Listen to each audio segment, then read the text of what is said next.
day. From Lincoln Financial Field in Philadelphia, it's Week 7 of the NFL on EA Sports.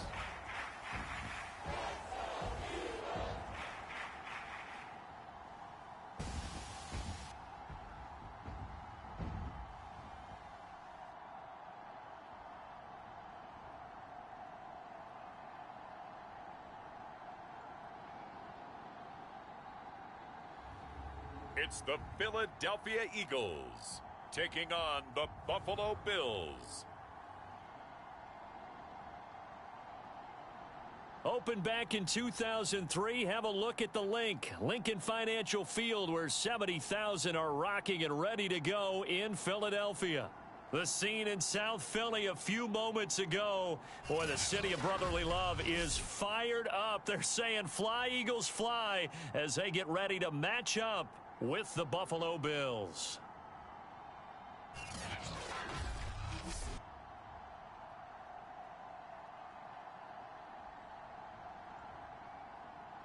With Charles Davis, as always, I'm Brandon Gaudin. Charles, you talk about storylines in this one. I think it begins and ends with our two quarterbacks, certainly two of the best in the business. And nowadays, I don't think you can get by for long periods of time.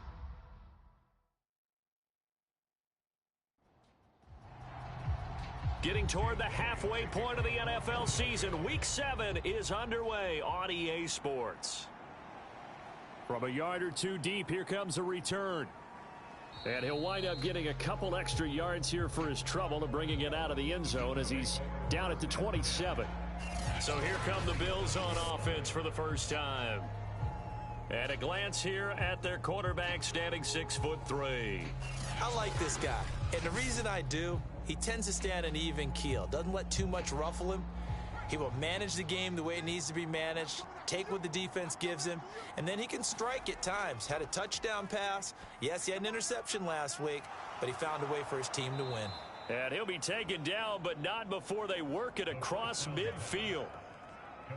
Good job there to locate his tight end, Charles, in the middle of the field. Yeah, he has good pass-catching abilities, and if they're able to continue to find him here in the early going, I think it'll help out his teammates out on the perimeter. You can take the big shots later if he occupies their attention. So from Philadelphia territory now, here's a 1st and 10 at the 48-yard line. On play action, they'll throw. He's got it complete to Stephon Diggs. And he's corralled, but not before getting it inside the 35. Well, I think when they look at their offense, they think to themselves, weapons, weapons everywhere, and they want to move the ball around. They want to spread it to different people, but you absolutely know they want to get this man involved as well, and that's what they just did on that play.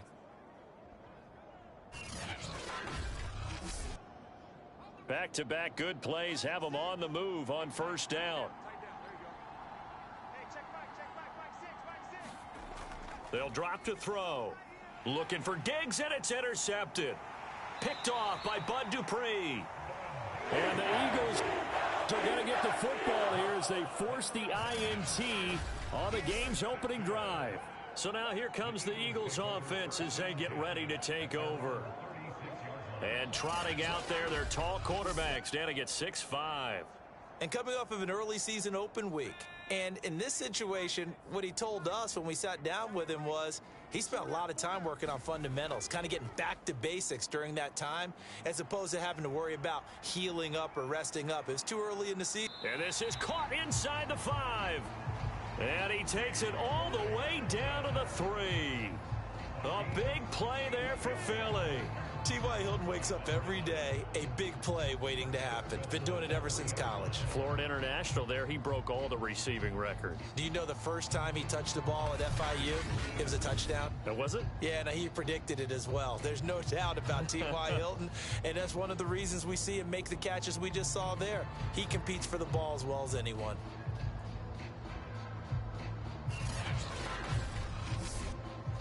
First and goal, a chance to convert that early turnover into points. Mack. And he's in. Front Eagles touchdown. Marlon Mack His second touchdown on the season. And the Eagles on just 2 plays have taken the lead. But just power football there down near the goal line. Give it to him. He's able to push his way across. Yeah, they went heavy there. Sometimes you have those big offensive linemen come in, have to report like they're eligible. But all they're doing is getting a good stance, blocking, and getting their runner across the goal line.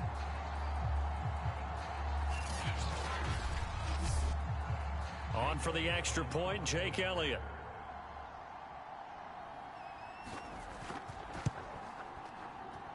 He's got it, and the Eagles lead at 7-zip. Well, it wasn't a one-play drive, but I think they'll take it. The scoring summary, 2 plays and into the end zone.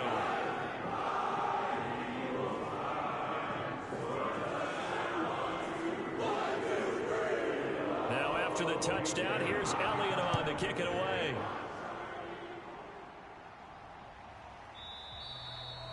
The return man down to a knee, and this will come out to the 25-yard line. Here comes the field general leading his offense back out there for the next possession. And he'll look to rebound from the early interception that led to 6 points the other way. And when he threw the interception and he had to come to the sideline, I guarantee his first thought wasn't about the interception itself, but what could result. And I know he was thinking to himself, come on, defense, bail me out. Well, they weren't able to in this situation. Now he's got to go out and atone for it himself, but he can't force things. 2nd and 10. Middle of the field, he's got McLaurin. He's going to be dropped following a pickup of 7 past the 30 to the 32.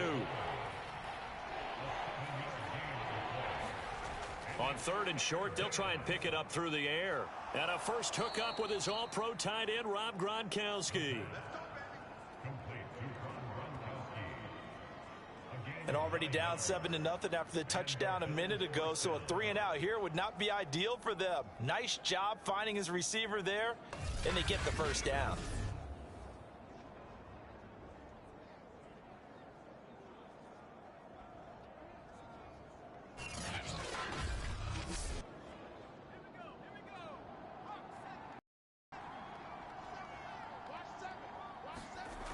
Now a play fake here on 1st down. He gets this to Davante Adams. And able to rip off a big chunk of yardage before being dropped inside the 40. And, partner, they're locked in man coverage out left, and they end up running a crossing route. Rounded it a little bit more than a slant. He's just going to angle himself towards the right side of the field, and that's very difficult for a defender to shadow him across all that ground.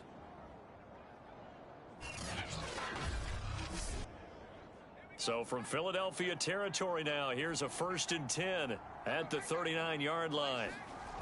They'll look to throw again. It's a short one here, complete to his tight end. 5 yards on the catch there, brings up 2nd down. They'll stick with the passing game as he looks to throw. The left side caught by Diggs. And he has another 1st down as they'll get the ball down to the Eagles' 15-yard line. I don't care who you put on him. He's going to be a handful in one-on-one throws. Yeah, right now, you're right. They're in man-to-man. Maybe needs some safety help. I would say that'd be a good idea. Double team him somehow. I'm going to have to make someone else beat me rather than let him shred my defense. Line of scrimmage, the 15. It's 1st and 10. From the red zone now, they'll look to throw. Over the middle, it's complete. And the Bills are looking at 1st and goal as he's tackled all the way down at the 2-yard line. Well, that certainly has to feel good. And it's not all the time that the play caller should get all the credit. Sometimes I think in the huddle, the quarterback just says, hey, who's going to make a play for me? I just need something right here. And the end result there, nice 1st down. Drive keeps moving. They'll try and run for it on 1st and goal. And he is into the end zone for a Buffalo touchdown. A great play there. His 5th touchdown now on the year. And the Bills are an extra point away from tying the football game. A solid blocking up front from the guys on the offensive line allowed him to get in for the touchdown. Yeah, some might say that the guys on the offensive line were in concert. I used to have a coach who called it marrying up. Meaning, when you get on a guy, you just stay right there, and each guy has his own assignment. That allowed the runner to make the big move towards the end zone. Extra point forthcoming.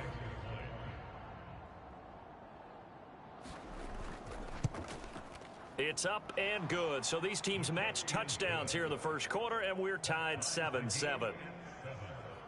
So that drive goes 8 plays, and it's culminated by a 2-yard touchdown run. So all even at 7 now as they kick it away. Taken in at the 3. And a good return as he'll be stopped just shy of the 30-yard line.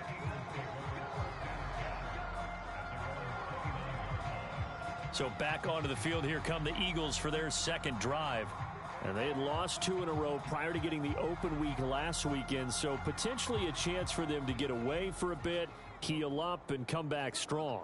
That's what the hope is anyway, because you're going to find out now with your team, are you still focused on being the best you can be for the rest of the season with the things going the way they have earlier this year? They will run for the first time with Miles Sanders. And he'll be taken down as that will take us to the end of the first quarter of play. These two teams all tied after 1.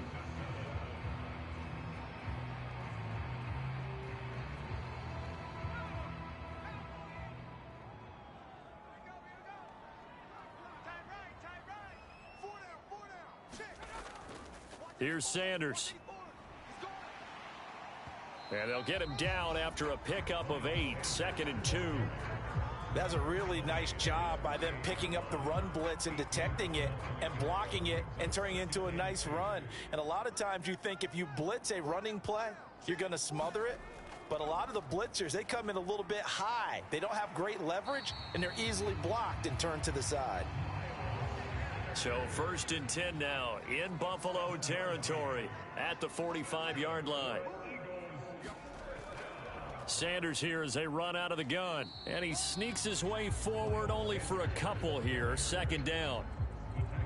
Certainly a nice job there by the defense rallying to the football and getting him on the ground, but I think the play gets made by the defensive front, because if they can't get upfield, their job is to go ahead and get low, almost get into a ball sometimes, stack things up, and make it difficult for the runner to find a hole.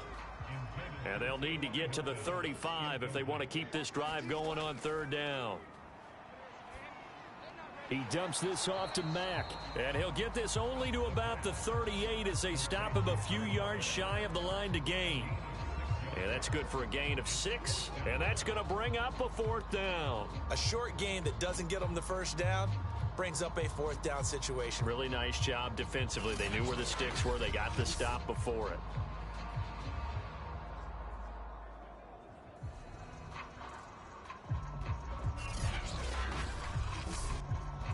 Field goal would have been a decent length at 55 yards. They keep the kicking unit on the sideline. They're going for it.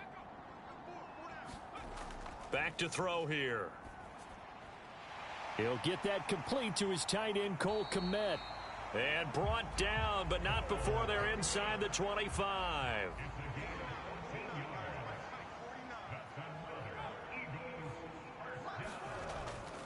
On 1st and 10, it's Sanders. And he'll maneuver his way forward for about 4.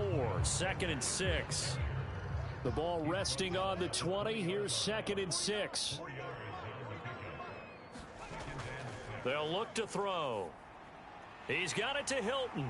And he gets it inside the 10 to the 9. You always worry about those smaller receivers running through that gnarly patch of land in the middle of the field. But he did a really nice job there holding on to the football and protected himself as best he could while completing the play. He'll look to throw. And he's not able to get away. Sacked back at the 22. Carlos Basham. What a play by him. That's going to go as a loss of 13.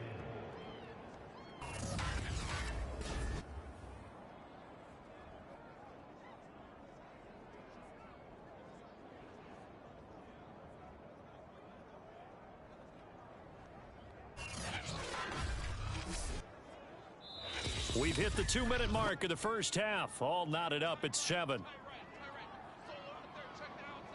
And we'll remind you that coming up at halftime, we'll join Jonathan Coachman and the gang in Orlando. Coach will have stats and scores from the early games going on here around the NFL.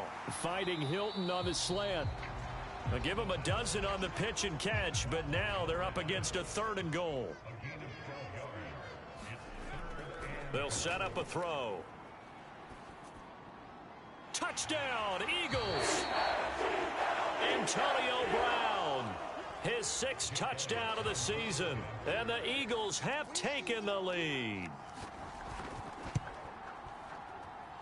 Elliott good with a PAT, and that makes the score 14-7.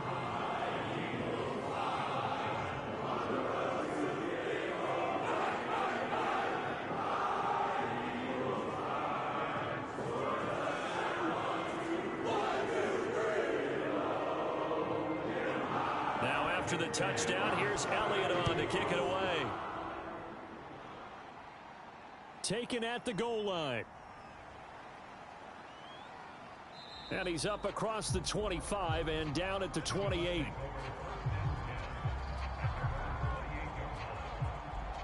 Here's Stephon Diggs as he and the rest of the offense get ready to go again. Sitting right around the midpoint of the season, on pace for 1,000 yards. Good year so far, and I'm sure film study being devoted to him a little bit more on the other side. They have to, because the pace that he's carrying right now, if you're pushing 1,000-yard pace as a receiver, that means he warrants your attention.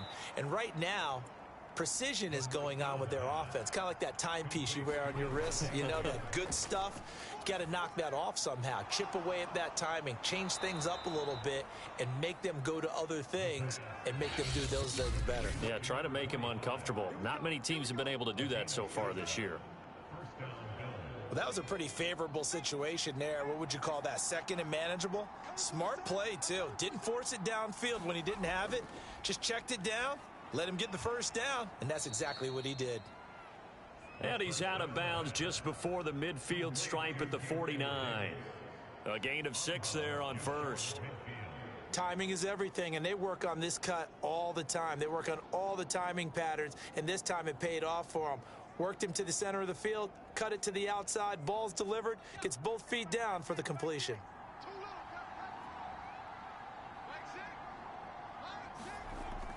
Back to throw again. Into a double team, and it's intercepted.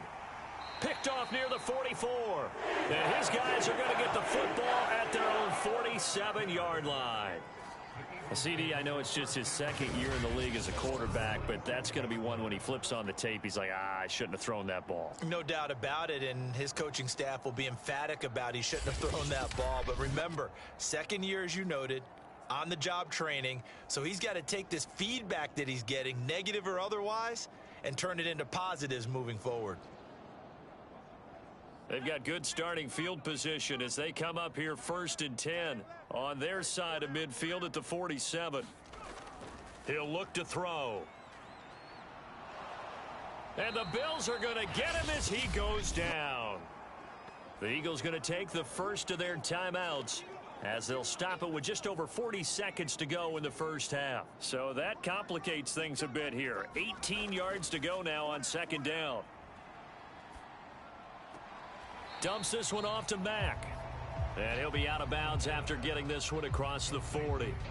The result, only 4 yards there on the play. And they're going to face an uphill battle here on 3rd and long.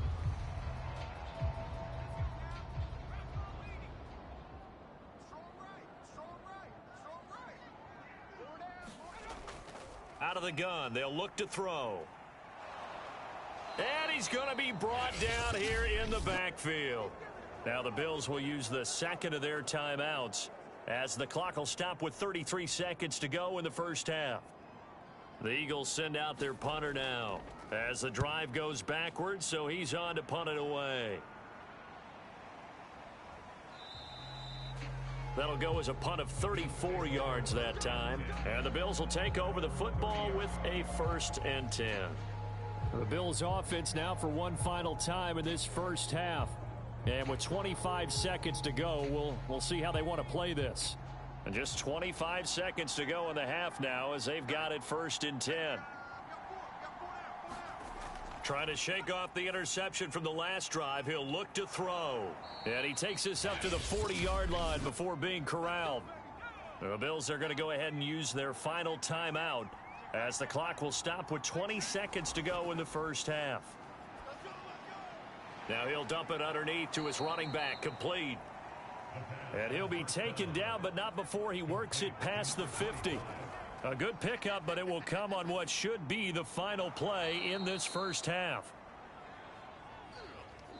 So we've come to halftime here in Philly with the Eagles on top. As we'll send you down the coast now to Orlando, that's where we find Jonathan Coachman ready with our EA Sports Halftime Report. Coach. Okay, Brandon, thanks very much. A lot to get to here as some of the division races starting to take shape as we look around the NFL here in week number 7.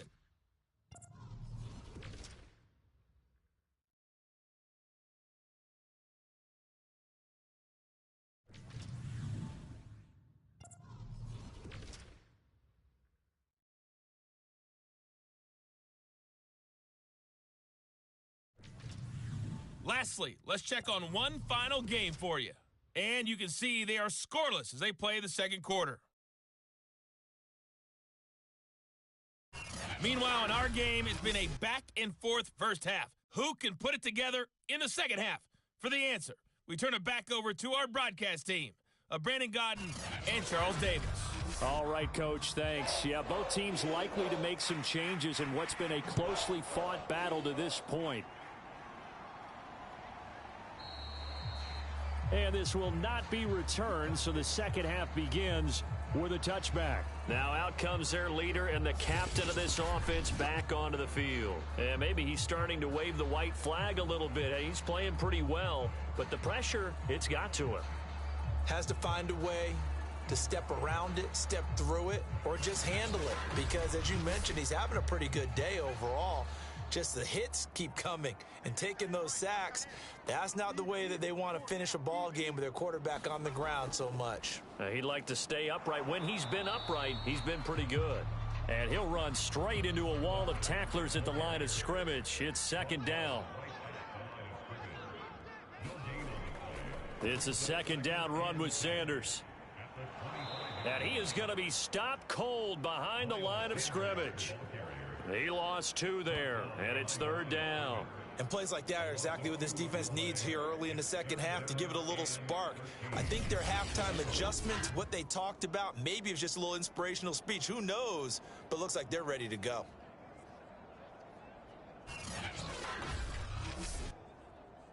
An extra defensive back here for the Bills on third down. Looking deep for Hilton. Oh, into a sea of defenders and intercepted. Picked off by Jair Alexander. And the Bills are in great shape here as they take over at their 46-yard line. That is just what this defense was hoping for, an interception on the opening possession of this third quarter. Obviously didn't want to surrender a touchdown and fall even farther behind. And we've gotten to know this team a little bit, haven't we? Couldn't you just see their defensive leaders telling the offensive guys, telling the quarterback, don't worry, we got you to start things off. You take it from there. So here's the Bills offense now. They get ready for their first possession of the second half. Now they just got a little help from their defense forcing the turnover. Now can they make that pay off in points? They need to, partner. They're down on the scoreboard. Need to take advantage of those opportunities, and this is a good one right in front of them. Just a yard on the first down carry, so it's 2nd and 9. You know, despite the scoreline, I think they've got to like where they are here. They're on the road and just one big play away from getting right back in this game. I'm going to follow right along with you because the spot they're in now is a credit to their defense. They've kept them in it by making the plays that they've made, and that just means you're one big score away from being right back there. Now the question is, can this offense step up and make that play? Because that's been an issue for them in this game.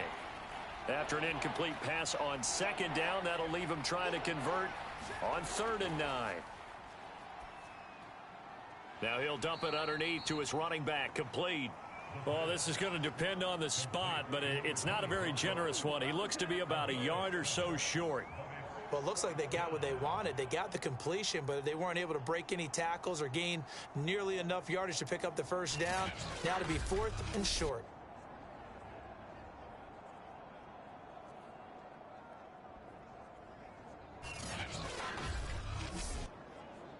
Here's A.J. Cole now, as he should be able to pin him back deep here with his first punt. He was only asked to punt once in the victory last week as he sends this one away. Here's the Philadelphia offensive unit now as they head out to take over possession. And following the interception, we'll see what they can put together on this drive. I can hear my old college coach right now. He always used to tell us before every game, the team making the fewest mistakes will win. What they're hoping is that last mistake is their only one of the game. Coaches, that's all they talk about, turnovers, right? Minimizing those and maximizing opportunities. I know many people like to throw to the tight end, maybe in a little flexed out position because he creates mismatches with his size. But slot receivers do the same thing with their quickness, their speed, and their route running savvy. Now the ball comes loose. Now this is picked up by the Bills. And the return here will go to the 31-yard line. So turnovers, Charles, you figure will be key in the second half, and that's a big giveaway there. Yeah, and as you and I both know, coaches are always preaching ball security, and none more often than right here in the second half of a tight football game. Now you've got to believe what the coaches are saying and take care of that football. Line of scrimmage, the 31 now on 1st and 10.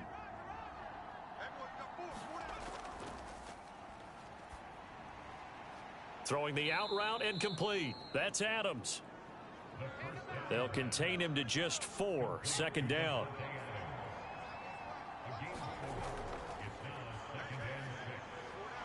Throw to the right here, taken in by McLaurin. And they'll work it inside the 15-yard line before it's all said and done. Now that was pretty. They executed that curl route versus zone coverage, and that changes things a little bit because against man, it's often a tight curl, a sharply run route. Against zone, you're just looking for that open spot, that dead area, so you may curl it a little bit wider just to get to that place. And usually a tight window. He fired a bullet in there for the completion. 2nd and 3. And it'll be intercepted.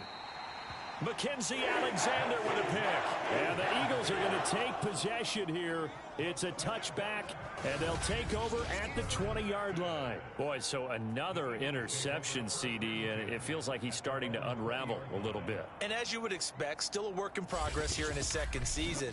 He has to start ironing out some of these mistakes, though, because now his head coach, his offensive coaches, they have to evaluate whether you keep playing him and let him work through it, or you start thinking about going to his backup. And they'll come out with a 3 tight end look on the first play of the drive. It'll be Sanders to begin the drive. And some room to roam now. And he gets this one just shy of the 40. They'll mark him down at the 39. 43 yards now on the ground on just 7 carries. Sometimes it's hard to believe, but there are times this game is about patience, isn't it? Has had the game he expected, but that run there, that may get him going. I was just going to say, maybe that gives him a little juice, because you're right, he struggled, especially in that first half. Yeah, and I know the great ones always think to themselves, just hang in there. I'm just one big carry away from busting this open. That's a good start for him. They'll run on first down with Marlon Mack. And he'll maneuver his way forward for about 4. 2nd and 6.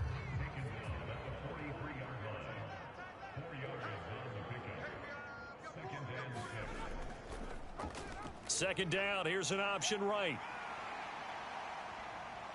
And he takes this one down almost all the way to the 30.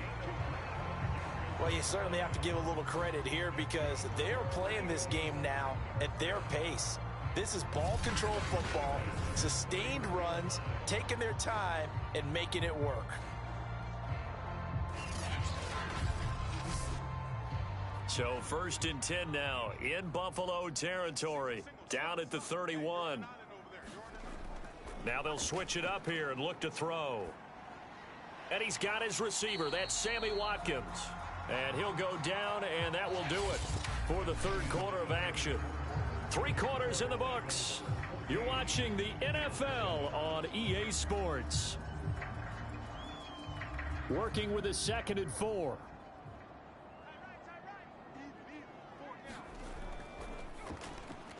Here's a throw over the middle. It's taken in by his tight end.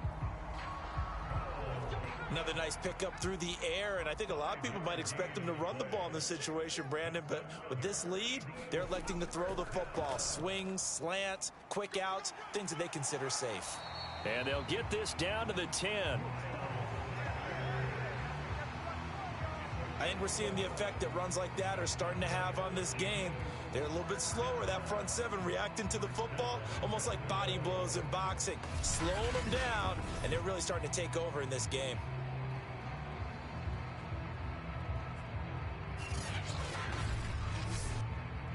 So 1st and goal, 6 points here would go a long way toward wrapping this one up.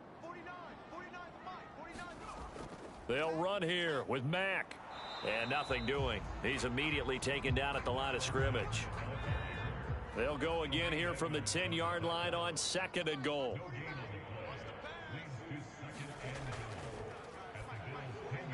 Over the middle into traffic, and that's complete. They'll wind up getting 7 on the completion, but they'll still be faced now with a 3rd and goal situation. Not a big window to throw. Coverage wasn't too bad there. Yeah, they had him under wraps pretty well, but somehow able to muscle his way open and catch the ball. They'll look to throw on 3rd and goal. And this is caught. Touchdown, Philadelphia. Sammy Watkins. His first touchdown on the year. And the Eagles look like they're about to put an end to their 2-game losing streak as they add on to their lead.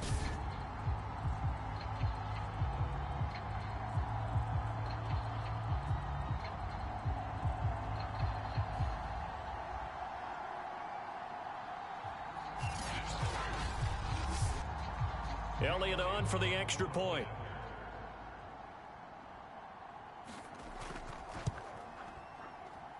It's good, and it is now 21-7. So that drive, 80 yards, 9 plays. The result, Philadelphia in the end zone. Now after the touchdown, here's Elliott on to kick it away. Taking it about the 1. And he brings us out past the 20 to the 24.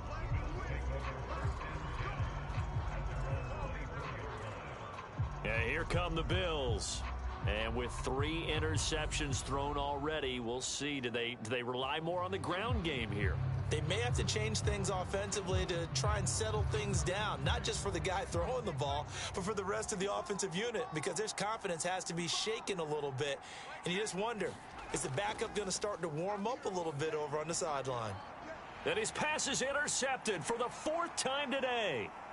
Picked off by the Honey Badger, Tyrann Mathieu. And he takes this one back into the end zone. And the Eagles defense gets a pick-6 TD.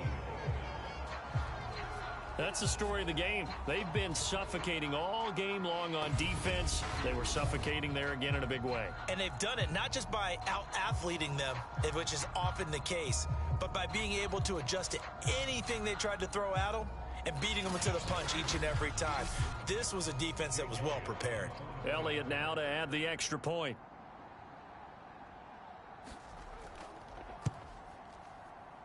He knocks it through. It's 28-7. So the defense creating some points, not only getting the interception, but then returning it to the end zone for the pick-6. So they'll get another shot on offense following that pick-6, and now the kick is away. From a couple yards deep, he'll bring it out of the end zone. And they'll get him down right at the 25-yard line, so the same result, and he opted for the touchback. Back now on offense, the Buffalo Bills. And that last pick-6 may have been the backbreaker as they now face a 3-score deficit in the 4th quarter. They need points quickly. After the pick-6, they go right back to the air. Looking middle, it's caught by Gronkowski.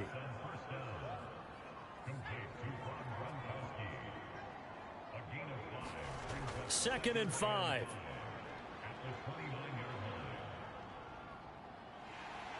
And he's taken down, trying to do a little too much, getting outside of the pocket, and it results in a sack. The defense rising to the challenge and setting him back on the sack.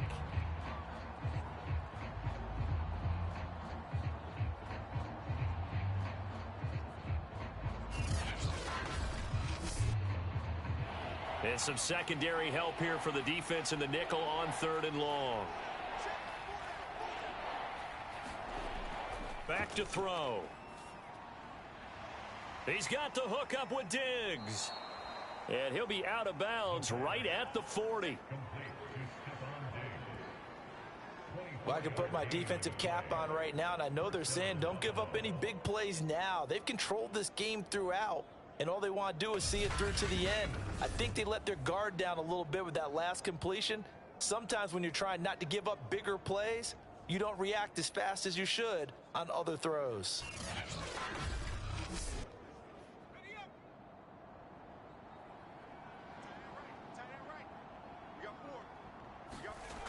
They go play action here on 1st down.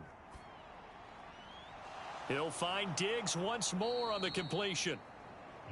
And he takes this one down almost all the way to the 30.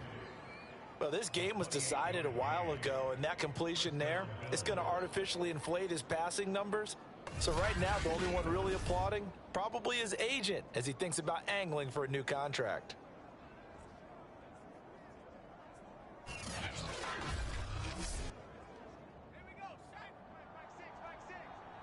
Just 2 minutes remaining here in the 4th quarter of what has been a one-sided affair.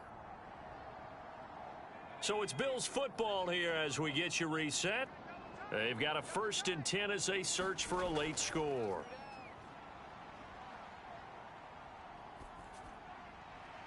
Now this one to his tight end out on the right side. And he is out of bounds inside the 30. 5 yards on the catch there, brings up 2nd down. That's now 4 completions in a row. A good bounce back following the interception last drive. Certainly not letting it affect him, that's for sure. And we all know interceptions are going to happen. So the big trick, don't let it affect you going forward. Most of the good quarterbacks, they just tell the ball boy, get that one out of the road. And my goodness, another interception.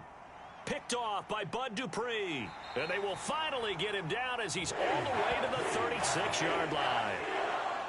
And you have to wonder, Charles, a game like this, 5 interceptions, what does this do to the psyche of a young quarterback? Well, based on the fact that he's still out there and he threw a 5th interception, I'm wondering if his head coach believes that he's really strong mentally and wants him to play through it. Because otherwise, you need to get him out and fight another day, because this could leave lasting damage if he keeps throwing interceptions. So from the 36 now, 1st and 10. They'll try and run some clock here as they keep it on the ground. And he's going to take this ahead for right around 3 yards, but no more than that. 2nd down. A 3-yard pickup brings up 2nd and 7 at the 33-yard line. 2nd down, back to Sanders. And they'll be inside the 25 now at the 24. 66 yards rushing for him now on what was his 10th carry of the ball game. Brandon, sometimes it just comes down to the power of suggestion, because I know exactly what they said all week long. We're coming off the open week. We'll have the fresher legs in the 4th quarter, and they will wilt when we get to that point. And right now, it appears that they're thinking that exact thing. Yeah, offensively, they had the bye last week. Defensively, did not. Is that really a big factor? Is that more talk during the week? I think the more that you talk about it, the more that you emphasize it, the more sometimes it comes true for your team. On 1st down, it's Sanders. Give him 5 on the carry there, and it'll be 2nd down.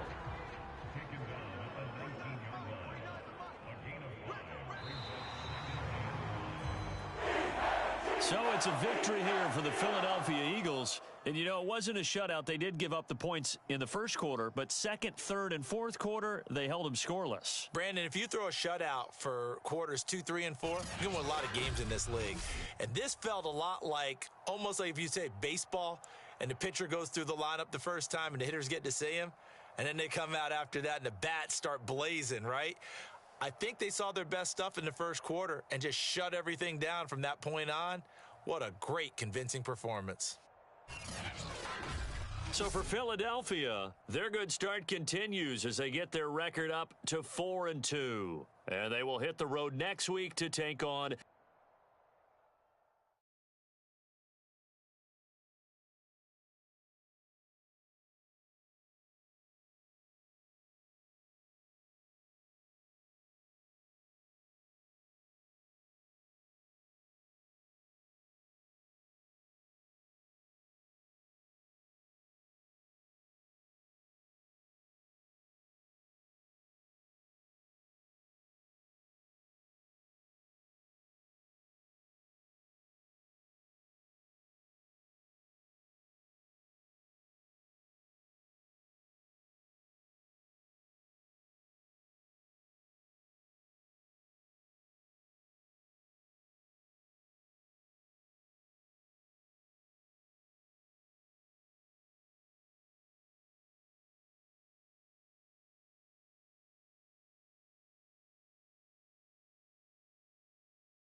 today. From State Farm Stadium in Glendale, Arizona, it's Week 7 of the NFL on EA Sports.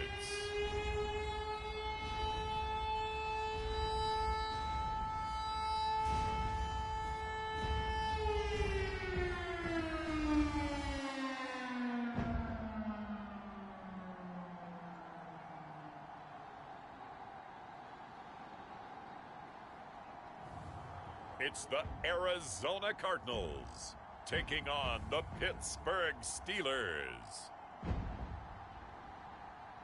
Some of those in the silver-haired community would say it's a great day for golf, and it is, don't get me wrong, but we say it's a great day for football, and the roof is wide open here in Glendale at State Farm Stadium.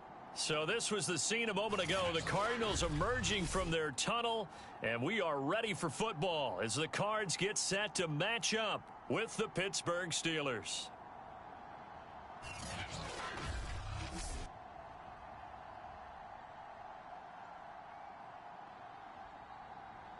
With Charles Davis, I'm Brandon Gaudin. Charles, you look at this Cardinal team as they get ready here. They've been playing their best football of the year, winners of 4 in a row. And last week's win was indicative of...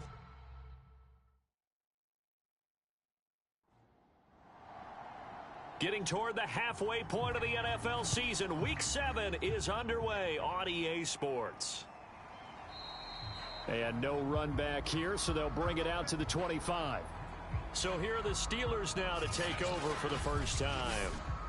They'll be led out by a Heisman runner-up during his college days. It's the versatile Jalen Hurts. Tremendous production in college at 2 different universities, and this is a guy who was a finalist for the Heisman Trophy. Still much more of a runner than a thrower, but has plenty of arm and is capable of making the big throws downfield. And don't underestimate his ability to think the game. Remember, he's the son of a coach. And he can only manage to get a couple. 2nd and 8 coming up. A look at the numbers for Harris in last week's game. 16 carries, 64 yards, and a touchdown. I was so glad you asked for a couple of offensive linemen to talk to before the game, because they told us that in last week's contest, everything was clicking. Didn't matter whether they were doing gap scheme, zone scheme, power, whatever it was working. And they expect more of the same in this game, although they're prepared for some adjustments by the defense they expect to see. He'll be hit down at the 33, 5 yards on the play. I think defensively you're okay with that. Here in the first quarter, he's going to get some catches, but they rallied to him quickly. And that's what you count on, and I like what you just said. First quarter, can you do it all game long? They catch it, you tackle them, they go down on the spot. Because when you're able to do that and you don't give up big chunks of yardage after the catch, now you put the offense in a position where every series they have to work hard to pick up first downs, and you tend to stall them out when you do that.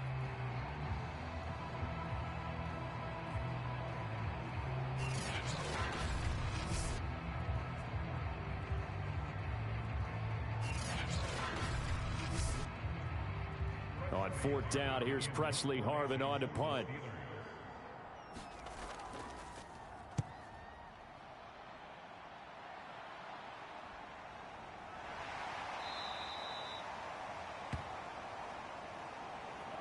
So out come the Cardinals now for their opening drive. And a glance at the tall signal caller, standing 6'6". What I enjoyed this week is that you asked to talk to his offensive center before the game and find out a little bit more about him and what the relationship is. And that was a pretty positive story, wasn't it? Yeah, and really what I took away from that is just how it has permeated throughout the entire offensive line, the relationship they've had. It's really a group that's in sync. They care about him. That's the thing. They really care. And when you care that much, you're going to play that much harder for him and give him a better chance to lead the team to wins. And we see the emphasis early here. Get your star receiver involved, able to do it successfully. Not a bad start to begin with, that's for sure. And to me, this play says our guy is better than your guys. Because, you know, a player of his stature, he won't just be single covered all game long. It's going to involve multiple people. And right away, they told the other team, guess what? He's just better. From the midfield stripe, they'll look to throw. Pressure comes, and the Steelers take him down. Joe Schobert It'll go as a loss of about 8 as he gets in there to drop him. Young quarterback, got to learn. Need to get rid of the football. Because when you don't get rid of the ball, they accumulate more sacks. But you're exactly right. Internal clock has to go off. Either get rid of it or start to take off and go.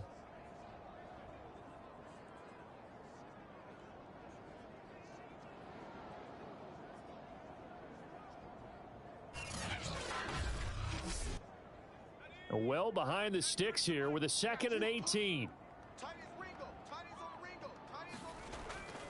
Looking to throw. It's complete to Hopkins. It's a pickup of 12, and that'll set up a 3rd down. In need of a conversion on 3rd down. They had the big play to start the drive. Not much sense. They're going to look to throw. This one complete to Jalen Waddle.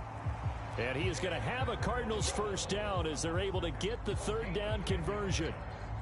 Nice job keeping that opening drive alive, and they're in plus territory, that part of the field where you really want to convert on 3rd down. They did. Big time pickup for them, and now I think the aggressive play callers think to themselves, this part of the field, I take my shot at the end zone, because the closer you get to the end zone, the field gets condensed. Makes it a lot tougher to run those routes. You still got a chance to actually run past people right now. Take your shot at the end zone early in the down and distance count. They'll look to throw now on 1st down. And this will be incomplete. Physical play on the football there, and it's 2nd down. Nice play there to force the incompletion. And to me, one thing's for sure. When you're the underdogs and you're playing on the road, you absolutely have to get takeaways. You've got to get the ball from them. Yeah, win that turnover battle, going to be key. They didn't get one there, but you get the feeling they keep making plays like that, they might just get a few. Yeah, once you get one, defensive teams think they come in bunches. Now an open man. That's the tight end, Gesicki. It's complete. And he's taken down, but not before reaching the 10-yard line. He's certainly done a nice job spreading the field on this drive, and here he finds his big tight end for good yardage. And that's what you have to do. Keep defenses guessing about where you're going to go with the football.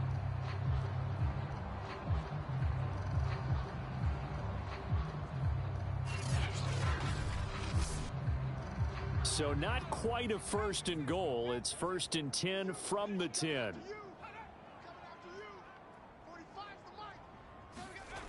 Again, he'll drop to throw. And Hopkins has got it. Touchdown, Arizona. DeAndre Hopkins, his 5th touchdown now on the year. And the Cardinals have taken the early lead. Well, these guys have won 3 straight ball games, and another good start to this one, out to the 6-0 lead. And I've talked with so many different coaches, as have you along the way, and they always talk about winning streaks and the mood of a team and how much easier it is to actually prepare during that time. Guys are sharp, guys are focused, everyone's feeling good, and we're seeing it early in this one. Point after, right down the middle, and it's now a 7-0 game.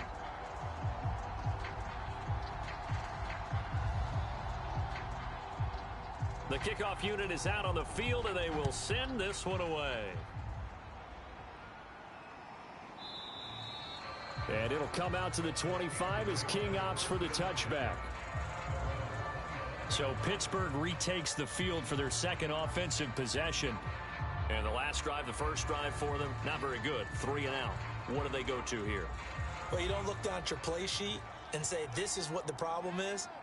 Let's find out who my playmakers are. Get the ball in their hands, and maybe the offense will move a little bit better. Sometimes it's more important to get it to the right people rather than dialing up the right number. Exactly. Or the right play, yeah. That too. Ball on the 30. They'll come up with a 2nd and 5. A run with Harris out of the shotgun. He takes this from the 30 to the 34.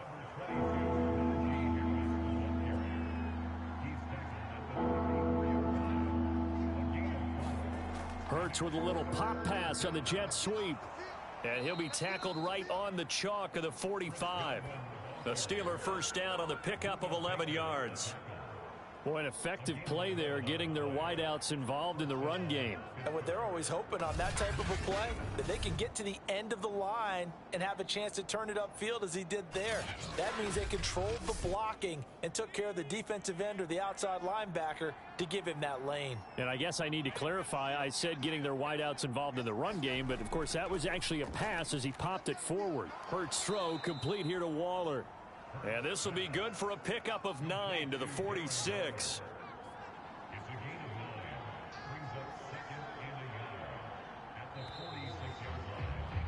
After one, 7-0 on EA Sports.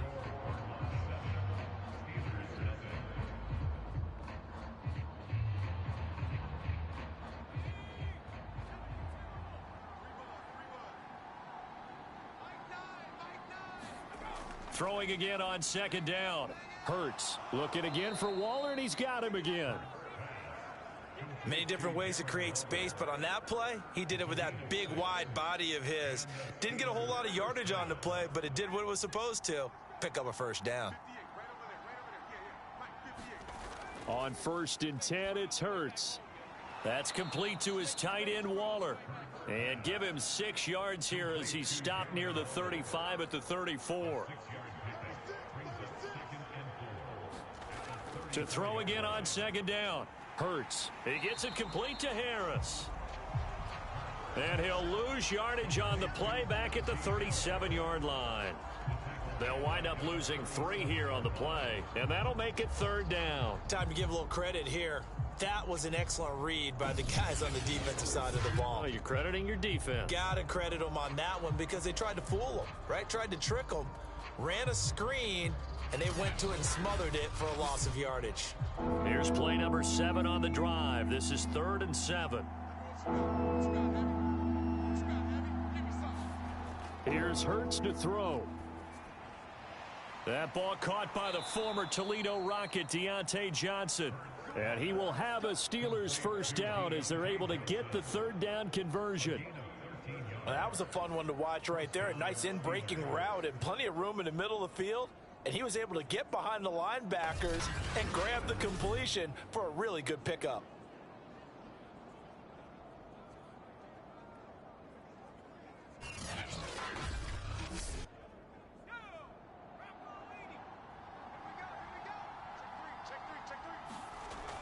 Now a first down carry for Harris. And he's going to lose yardage and be backed up to the 25.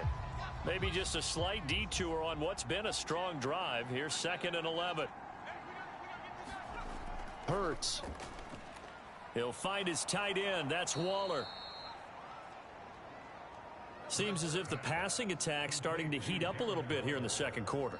You can sense and you can see the momentum because now they're reading their patterns downfield. They're understanding the coverages, and they're finding the open holes in the defense. Trying to pick it up on the ground with Harris. And he's able to pick up the first down before he's tackled right at the 10. But we tend to give those running backs that are slashers a lot of credit. But how about guys who are maulers? Because that's what you want in short yardage situations. And we just saw that occur right there, didn't we? Vertical, downhill running.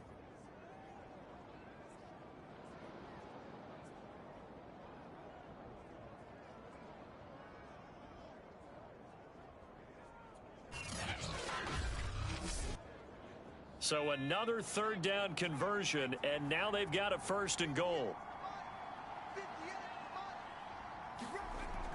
This is Harris. Looking for a crease, can't find one. Stopped at the line of scrimmage. No gain on the play that time, and it sets up 2nd and goal.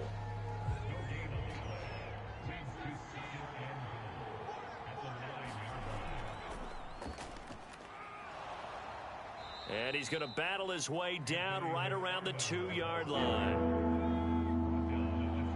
2 minutes on the clock, 2nd quarter, 7-0 ball game.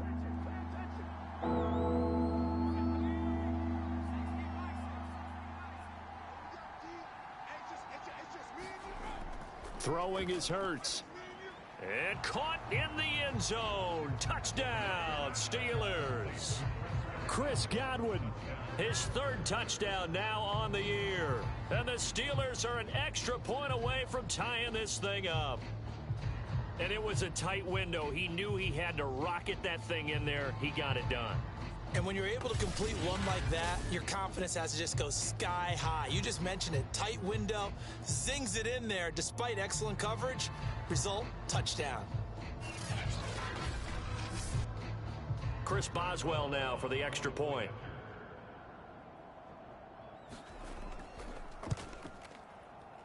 It's up and good, and we're tied at 7 here in quarter number 2. That one was an extended drive, 14 plays all told. And it ends with the Steelers finding the end zone. So all even at 7 now as they kick it away. And he'll decide to not bring this one out as their drive will begin at the 25. So the Cardinals offense back onto the field here for their second drive of the game. And that last drive, a long drive, but not just that. They had a great air attack going. Do they stick with that? I would think that they would, because if they were confident enough to do it on the last drive, starting backed up in their own territory, why would you change anything? They've got to be confident about what they're presenting and continue to do so. Yeah, because the secondary, they really look clueless. And that was amazing because that drive went and went, no adjustments, and no big plays by the defense to knock the ball away. Here's 2nd and 8. He'll get this complete to Rondale Moore. So from the 36 now, 1st and 10. And now we won't see a play on first down. We're going to get a timeout instead, as the stoppage will come with a little under a minute to go in this first half. On first down, he'll drop to throw. Again, he finds Moore. Now the Cards going to call another timeout, their second, as they get the stoppage with a little over 50 seconds to go in the first half. They'll stick with the passing game as he looks to throw. Now he'll dump it underneath to his running back, complete. And he'll work it across midfield inside the 45. Back-to-back 11-yard gains, and they've got another first down. Well, they've certainly done a nice job spreading the ball around on this drive. This time he gets it out to his back, and it's another nice play and another first down. They've got the defense on their heels a little bit. They're reacting instead of being aggressive and making plays. There goes a deep ball, end zone. He's got his man. It's caught in the end zone. Touchdown, Arizona. Jalen Waddle, his 6th touchdown of the season. And the Cardinals have taken the lead. And he's a little bit on the shorter side as a receiver. Maybe sometimes for the defense, tough to find the little guys, right? Yeah, sometimes they get lost in the traffic, but usually what it means is that rather than just winning with height or even speed, they use their quickness to find a way to get open. Well, tall, short, wide, skinny, whatever, there it results in a touchdown. A try here for the extra point. And he's got it. It's now a 14-7 ball game. 5 plays there on that drive. And it winds up in a touchdown for Arizona.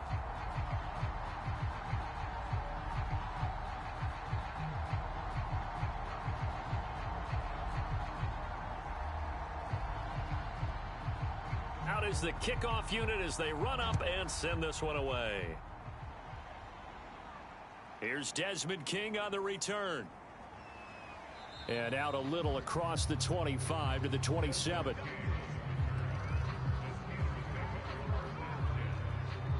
One more drive here for the Steeler offense in this first half. And we'll see how they want to play this. Just a little over 20 seconds to go.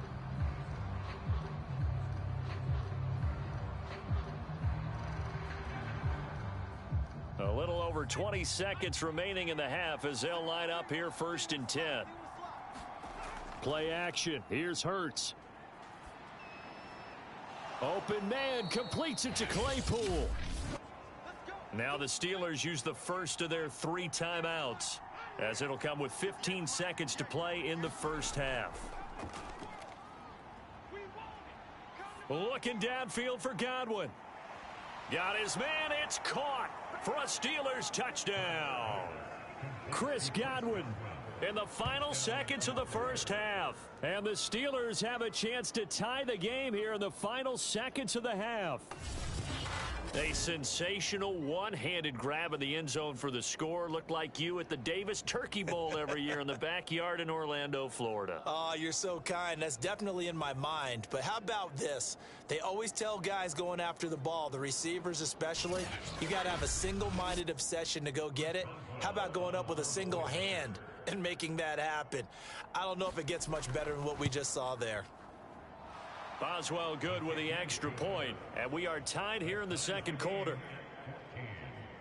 Pretty clean and simple there, just 2 plays, the long pass resulting in the touchdown on play number 2. This one tied at 14 now as he sends this one away.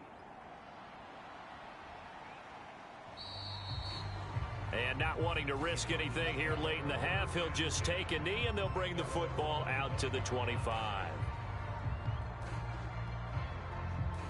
Arizona's offense at the line, ready to get their drive started. And with 8 seconds on the clock, really not a lot of time to try to put anything together. And an anxious moment or two there, but they do get him down. And we're going to get a timeout with 2 seconds remaining in the second quarter. They'll throw now on the final play. He's going to float this over the middle deep. And that is incomplete. So thanks to the late touchdown, it's a time ball game here heading to break. As we send you on out to our studios in Orlando, here's Jonathan Coachman at REA Sports Halftime Report. Okay, Brandon, thanks very much. A lot to get to here as some of the division races starting to take shape as we look around the NFL here in week number 7.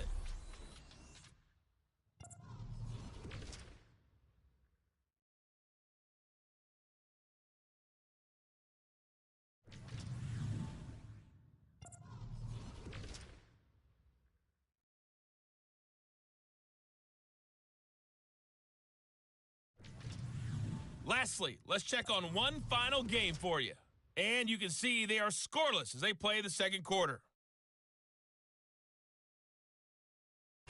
Meanwhile, in our game, no shortage of offense as each team has been able to move the ball effectively. Will the defenses show up in the second half? To find out, we give it back to our commentators, Brandon Gaudin and Charles Davis. Okay, Coach, thanks as always. This one's still anyone's game as we welcome you back for quarter number 3. And ready to get the party started for the second half. It was an even first half, all tied on the scoreboard. And the half will begin with a touchback. The Cardinals ready to go here to start the third quarter. It's a tie football game here. What do you think, Charles, the message was at halftime? Well, I think that they probably just looked at things and said, we're fortunate that this is a tie game. No need to panic, no need to change a whole lot. We didn't play anything close to our best in the first half, so we don't have to go out and win one for the Gipper. Let's just go out and play our best football and win one for us. And he'll be taken down, but not before they work it across midfield. 46 yards rushing for him now in his first 2 carries of the ball game. I know that play went to the left side, and that's what it was designed to do, an outside handoff there.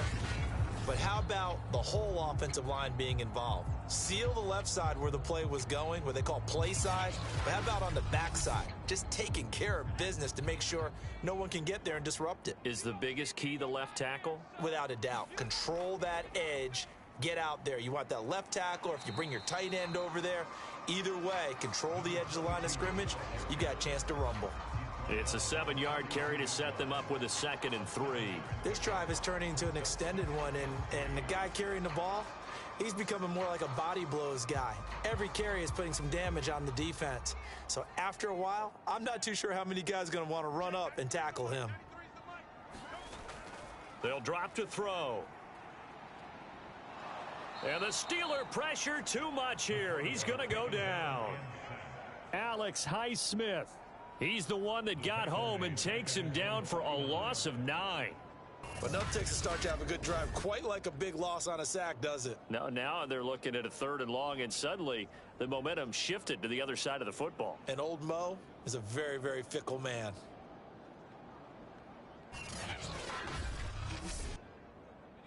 The Steelers now in the nickel here on 3rd down. They'll set up to throw. And that will be incomplete. Not only did he have a chance to scan the field there, it felt like he had a chance to scan it twice. The protection was that good. Unfortunately for him, the coverage downfield, equally good. And this one sails out of bounds. I think it'll be inside the 25. It will. 24-yard line is where they'll spot it.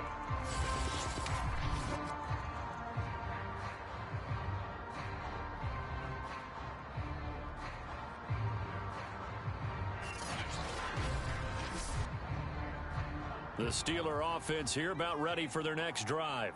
We have not seen much on offense here from either side these last few drives. We've hit a wall, so to speak. And have hit it hard, haven't we? Because the defenses right now, they seem to be a step ahead, don't they? Beating them to the point of attack, beating them to the punch. These offensive guys, they're tinkering like crazy. What's it going to take to get back on track? Yeah, both sides searching for adjustments. Looking to throw again on second down. Hurts. And brought down, but not before reaching the 45-yard line. They'll throw on first down with Hurts. A short one here, secured by the tight end Waller. And taking it across midfield and inside the 45. Back-to-back 11-yard gains, and they've got another first down.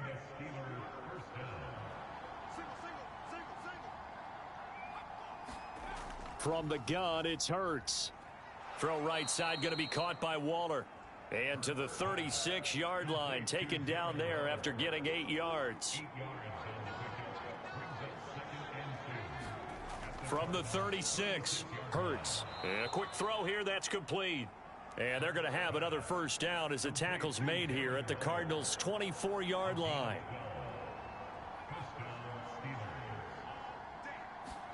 They go play action with Hurts.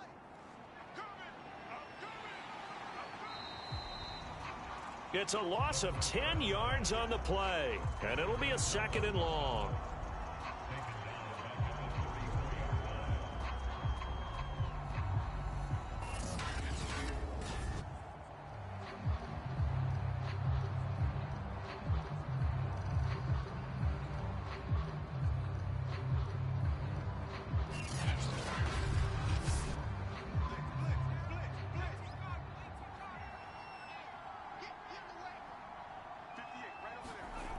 Throwing from the gun, it's Hurts.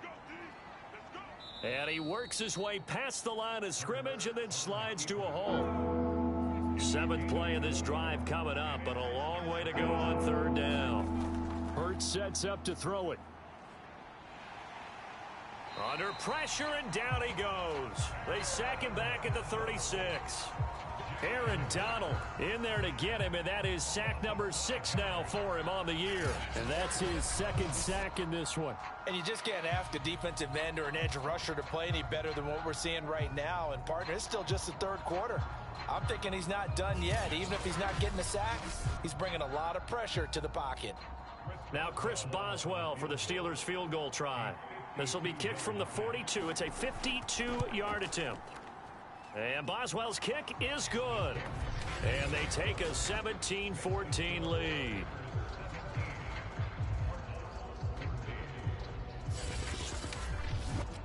So that, Charles, a season long right there. And you know who's really excited about that? The special teams coordinator, because he's the one who has to tell the head coach in pregame, this is where we trust him from. This distance, he can hit it. And he repaid that trust by knocking that one right through. And he will be taken down here on the return on what will wind up being the final play of this third quarter. Welcome back to the desert. We're in Glendale. It's been a very hotly contested game to this point. Just a field goal separating these two teams as we get set for the fourth quarter. Ready to go with their next drive, and at the line, the Cardinal offense. This will be caught. It's Waddle. And he'll have it past midfield almost to the 40 before being taken down. A big play that time through the air. 37 yards. That could very well be a defining play in this game. A touchdown, that gives them the lead, and they took a major step towards getting there with that big play right there.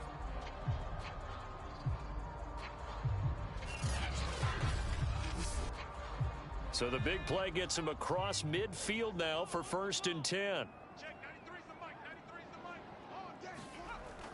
They'll look to throw here. He's going to flip that out to the flat. It's complete. It'll be a gain of 5, and that'll make this a second down. One thing I think that's safe to say defensively, the tackling's been really good. And because of that, it's been very, very hard for them to move the ball because you're not getting the benefits of run after catch. They're tackling them almost on the spot. That means you have to run extra plays, harder to move it. He'll look to throw.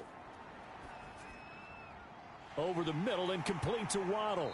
And down he goes, taking it inside the 10, just shy of the 5 at the 6. A big connection on that one. 30 yards.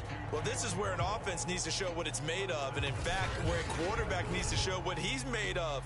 Trying to engineer a fourth-quarter comeback, and he hits a big one right there.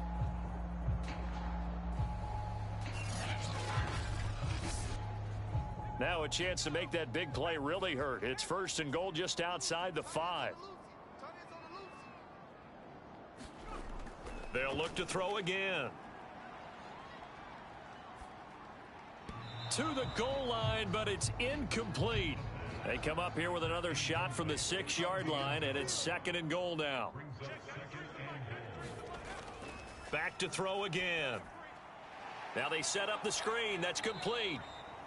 And they'll be driven back here, losing yardage to the 10-yard line. It'll be a loss of 4 yards on the play. And that is going to set up 3rd and goal. I thought that wasn't a bad time to call the screen. I've thought late game, down on the scoreboard, had to figure they were expecting a pass downfield. Yeah, so the edge rushers, they're coming. That could have hit big. You're right. Good recognition defensively to snuff that one out.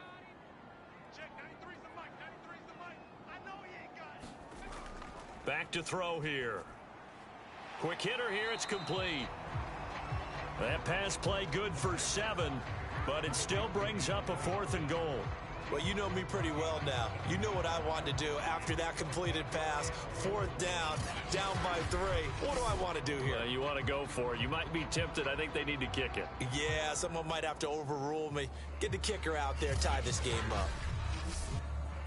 So the field goal unit is on the field as this is a big spot right here. From the right hash, and this one just a chippy. And his kick here is good. And in the 4th quarter, this game is tied.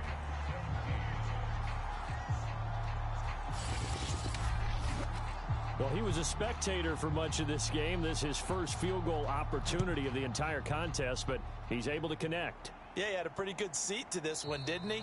But let's face it, all kickers that you and I know, they want to contribute. They want their opportunity, and he seized his. Pittsburgh set to take over again on offense. And we essentially have a brand new ball game. After that last field goal has tied us all up, we brace for what should be an exciting rest of this 4th quarter. On 1st down, Hurts looking downfield for Godwin. Oh, a leap, and he will make the catch. A big play that time through the air. 35 yards. A bit of a catch for him to remember. That's number 400 for his NFL career. Not a bad number at all.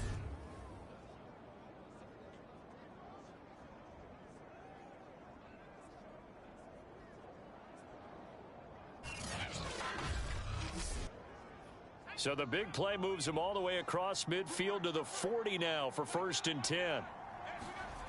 They'll look to throw. And he'll protect himself at the end here as he winds up getting pretty decent yardage. A good position to be in here, 2nd and inches. They hand this off to Harris. All tied up, less than 2 minutes to go. So the Steelers with the football as we get you reset. They've got it 1st and 10 as they search for a go-ahead score. 1st down, and they go back to Harris. It's a 6-yard pickup, and it gets them to 2nd and 4.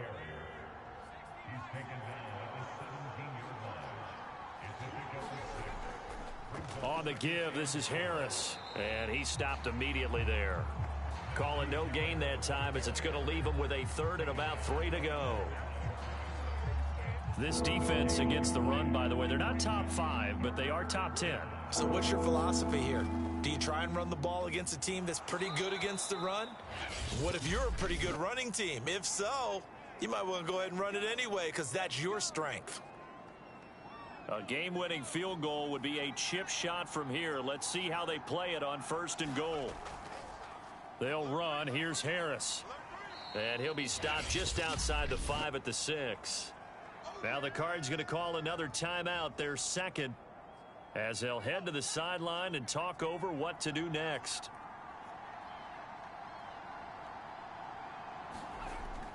On 2nd down now, it's Harris. The Cardinals forced to burn their 3rd and final timeout as the clock will stop with 1:06 left to go in the game. A lot of tired bodies on that field, but this is a big play, 3rd and goal. They'll try to run with Harris. Yeah, he is marked down right about on top of that imaginary yellow line, but they say he's a bit short. That'll bring up 4th down after back-to-back-to-back 3-yard pickups. Well, defensively, that's a nice stop there on 3rd down here in the 4th quarter. Now, offensively, kicking the field goal, taking the lead, right? It certainly appears that way, doesn't it? Especially since you got stopped on the previous play. But if you've got something you really like, something that you've practiced all week, and you think, hey, this is the time to use it, this is the play, I wouldn't be deterred. I would gamble a little bit and go for it right now.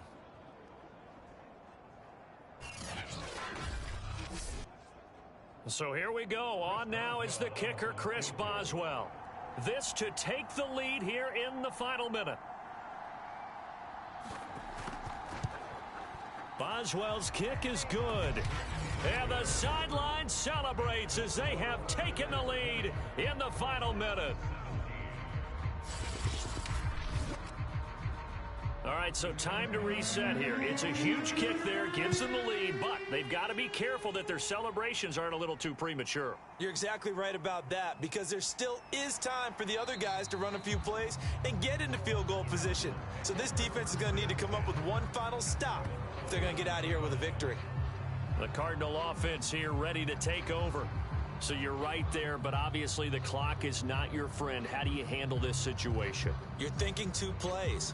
One, to get yourself in position for the second one, whether you're able to get into field goal range or you have to try another deep pass, another Hail Mary, but you're trying to get the first one to a receiver, get out of bounds, and give yourself a chance to set things up for an easier shot at it. We'll see if they can do it. Might be easier said than done. Well, going into the final play of this game, they knew that they needed some type of a miracle there at the very end, but they couldn't get it done. However, we were treated to really a spectacular affair. Even though they didn't finish it off, you're exactly right. They took us down to the last play. We're still, you're wondering, could it happen? Possibly, even though we both knew it was a long shot. So for the Steelers, they pick up win number 4 on the campaign as they emerge victorious here. And they'll get another road test next week as they head to Cleveland to take on the Browns. Meanwhile, for Arizona, they drop just their 2nd game so far as they fall to 5-2.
Tonight, from MetLife Stadium in New Jersey, it's a special prime time edition of the NFL on EA Sports.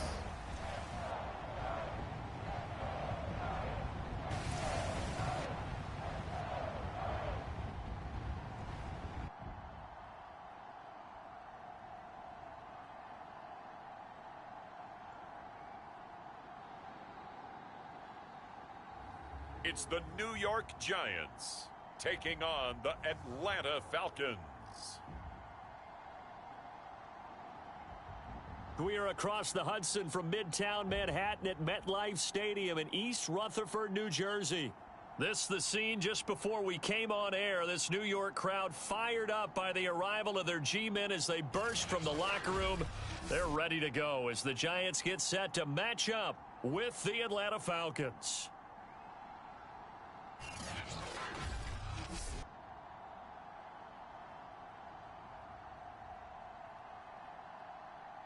Alongside my partner, Charles Davis, I'm Brandon Gaudin. And, Charles, you take a look at this Giants ball club. Now, losers their last time out, so they'll look to make amends here. And one of the best ways you can do that is to be at home, and they are.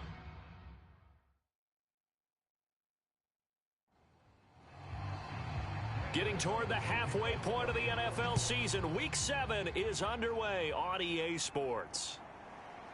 And here comes a return from just beyond the goal line. And he'll get it up past the 20 to about the 22. So here come the Falcons now to get the football for the first time. And leading them out there, their 6'5" quarterback. And what a first half of the season he's had, leading the NFL in passing yards to this point. It's been a tough man to slow down. So this defense certainly has its work cut out for him.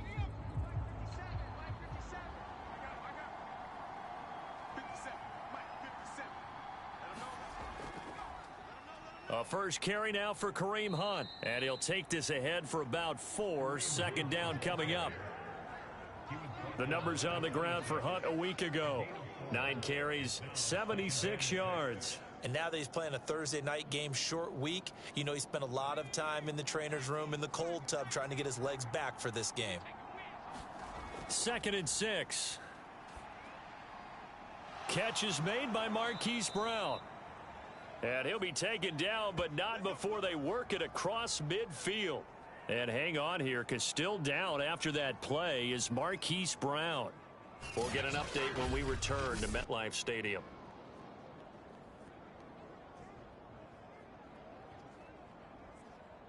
So the drive takes them into Giants territory now. 1st and 10 at the 49-yard line.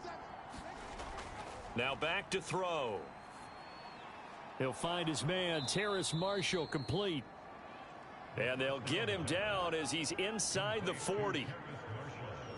But one of the ways that quarterbacks keep all the receivers alive in a play, never lock in on any one guy. Make sure you keep your eyes moving, scan the field. And here he finds the open guy for a nice pickup.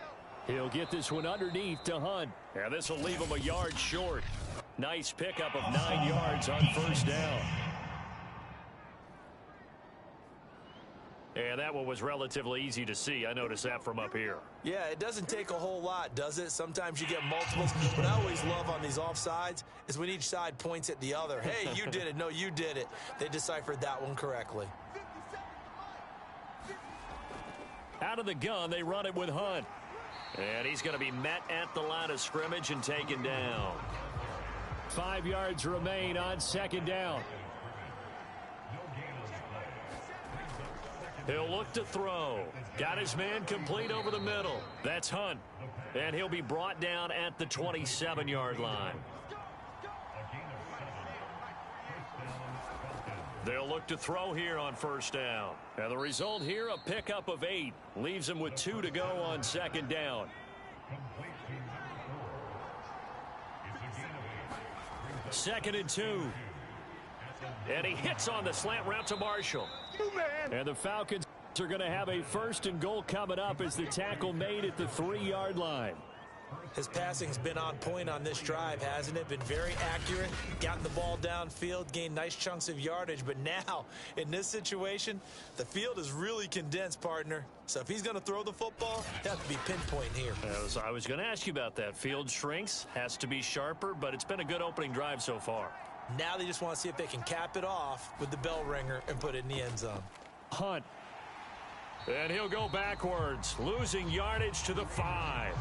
It's a loss of a yard there, and it's second down. So often you hear that pep talks don't really work in the heat of the battle, but collectively, this defense has to say to each other, we've been on our heels this whole first drive. This is where we need to dig in. And they got a nice stop right there for a loss on 1st and goal. Back at the 5-yard line now, 2nd and goal. They'll run with Hunt. And he gets in. Touchdown, Atlanta. Kareem Hunt, his 4th touchdown on the year. And the Falcons take it all the way down the field and score on the opening drive. Well, first quarter, maybe too early to talk about statement drives, Charles, but that sure seemed like a statement drive right there. Well, if we're going to talk about statement drives, I think what they're saying is we're going to establish the run. They gave it to him early and often on this drive, and he wound up taking it into the end zone.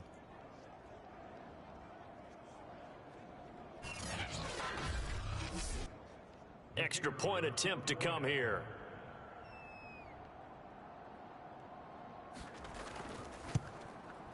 It's good, and that gives the Falcons a 7-0 lead. That time, a 9-play drive. And Kareem Hunt, the one to finish it off, as he did so with a touchdown run. The kickoff team on the field now as they will send this one away. Here's Smith to return it.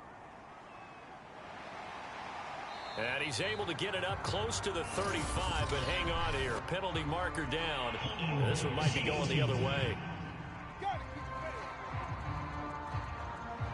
The holding penalty and negates a good return as they'll start just past the 20. Now on 1st down, he'll drop to throw it. Finding Sterling Shepard for his first catch. And they're able to get this one across the 35. So from the 36 now, 1st and 10. Back to throw. That'll be taken in there by Kenny Golladay. This will be stopped about 2 yards shy of the marker. 8-yard gain, 2nd and 2.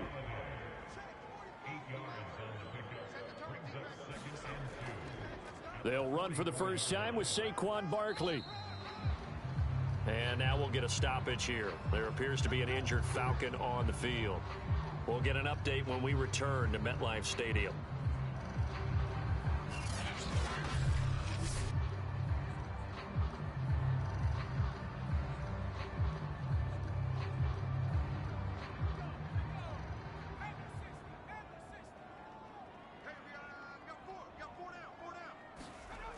Now Saquon Barkley. And he's over midfield and into Falcon territory.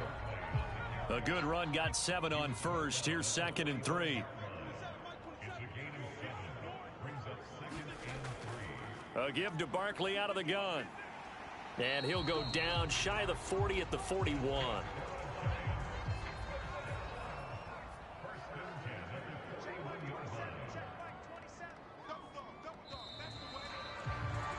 After one, 7-0 on EA Sports.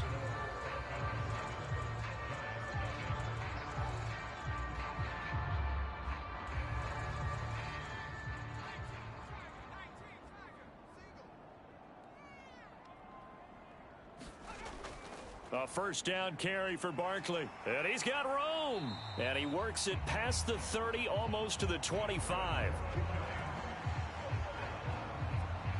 All right, I got to ask you, with these RPOs, essentially the quarterback has 3 options, right? So what's different from that versus the triple option that we see the service academies run at the college level? As a general rule, the triple option at the college level, most things are called outside of the quarterback faking it to the runner and then keeping it himself and maybe having a trail back. What I mean is, in the NFL, that option to throw the football all comes about organically. It's a natural deal based on reads. In college, if you're going to throw the football off a triple option, you've actually called that play. 3 yards on that last carry. Here's 2nd and 7. Out of the shotgun, they run with Barkley. And he'll get a couple here down to the 22.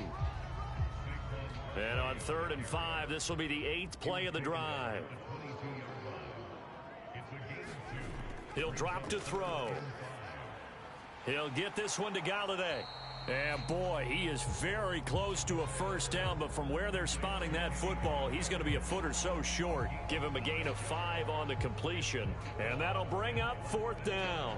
I thought they might take a shot down the field, but instead they ran a little drag route there. I think they were hoping he could catch it and run away from the defender, but a really good job keeping the play in front of them, and they force a 4th down.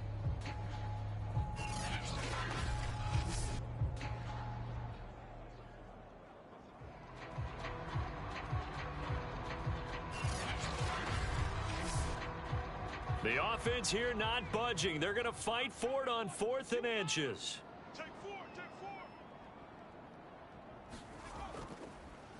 They'll try and run for it. And he'll have the first down, getting this one to the 14-yard line. Week 7 action, and we've got a 7-point game here in the second quarter. And this offense hoping to change that right. Touchdown, Giants! Sterling Shepard, his 2nd touchdown on the season. And the Giants are an extra point away from tying up this football game.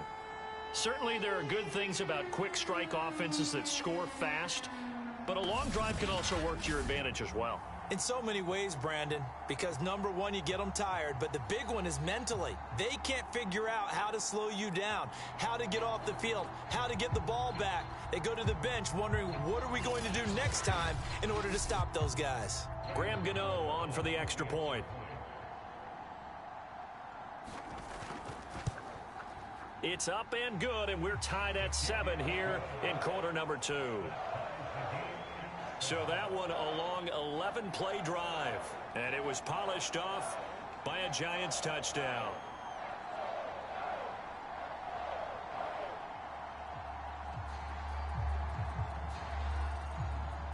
Each team's had it. Each team has scored. 7-7 here as the kick's away.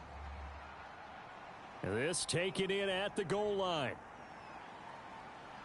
And they will wrangle him down a couple yards shy of the 30.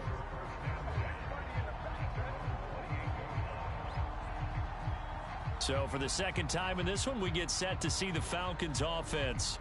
As mentioned, this one of the hottest teams in the NFL, riding that winning streak into this one, but now playing here on Thursday night. Do you think that this helps or hurts their momentum? Well, ordinarily, I'd say it hurts the momentum because now you get that short week. But when a team's playing as well as they are, it actually allows them to down focus and only worry about themselves and less about their opponent. So when you're playing well, you just worry about the things you're doing well and let the opponent deal with that. Well, normally you see 3 tight ends in a formation. You have to think to yourself, this has got to be a run. And I know as a safety, when I saw that, I took an extra step or 2 towards the line of scrimmage. Instead, they threw the ball, and he found one of those tight ends for a very nice pickup. The big play to start him out has him at the 45 already. On first down, they'll run with Hunt. Just a yard on the pickup there, and it'll bring up a 2nd and 9.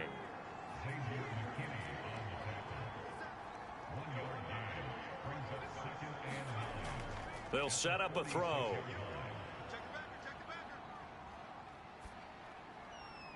Man open, that's Calvin Ridley.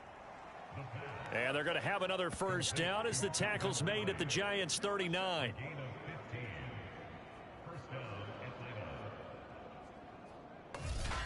We've hit the 2-minute mark of the first half. All knotted up at 7. Coming up at the half, a reminder, we go back to Orlando to check in with Jonathan Coachman. He'll have a look back at our first half as well as a look ahead to what's coming up later this weekend. And that one off the mark behind him, incomplete. So now 2nd and 10 after the incompletion on first down. Kareem Hunt is running back, the intended receiver. And that'll bring up 2nd down. And his throw here's incomplete. So back-to-back incompletions, and that has him staring at a 3rd and 10. Again, he'll drop to throw. That's going to be caught by Pitts. Touchdown, Falcons. Kyle Pitts. His 3rd touchdown now on the year. And the Falcons have taken the lead. For a big tight end, he can sure move like a slot receiver when he gets a head of steam going. And as a defensive back, you've got a big decision to make when he's moving like that.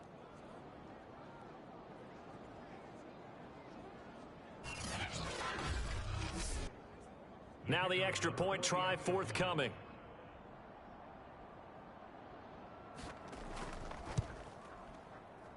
And he's got it. It's now a 14-7 ball game. That time a 6-play drive. And the end result, an Atlanta touchdown.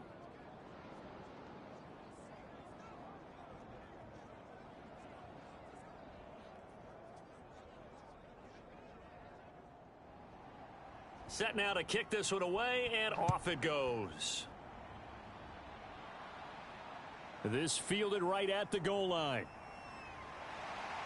And he won't quite make it to the 25.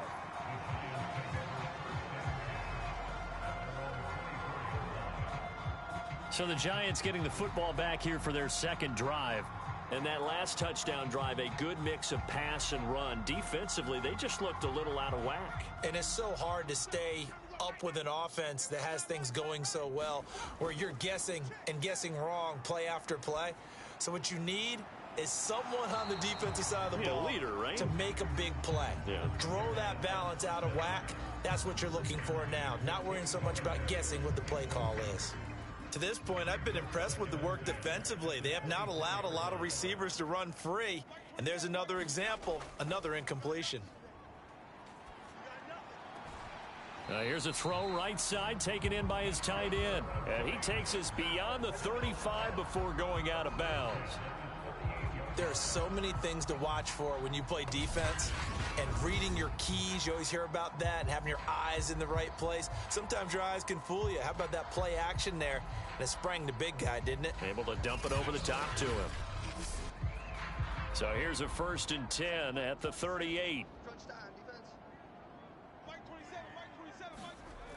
Looking to throw. A quick pass here. He's got Shepard. And he'll be taken down, but not before he gets into enemy territory. Throw left side taken in by Slayton. And he's got this down a yard or two shy of the 40 before he's out of bounds. 7 yards the pickup there. This one goes out wide for Barkley. And they'll be inside the 35 now at the 34-yard line. The Giants going to go ahead and use the first of their timeouts, as the stoppage will come with a little under a minute to go in this first half.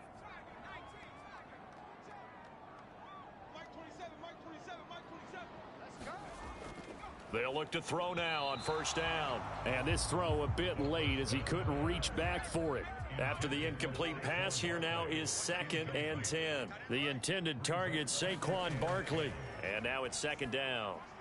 They'll set up the screen to Barkley. Now the Giants will use the 2nd of their 3 timeouts as they get the stoppage with just under 50 seconds remaining in half number 1. Now play number 7 of this drive, but it's a tough 3rd and 9. They're going to look to throw. Gets this out to Saquon Barkley. Now the Falcons going to use one of their timeouts as they'll stop it with just over 40 seconds to go in the first half.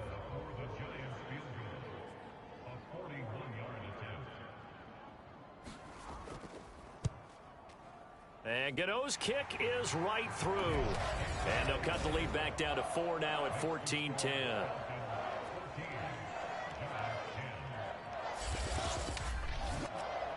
So the margin shrinks there as they get the field goal to draw them a bit closer here in this second quarter. Yeah, nice snap, nice hole. They just want to keep this game close, so give them credit for finishing that one off with 3. And it's a pretty good return here as he'll get this up to the 29.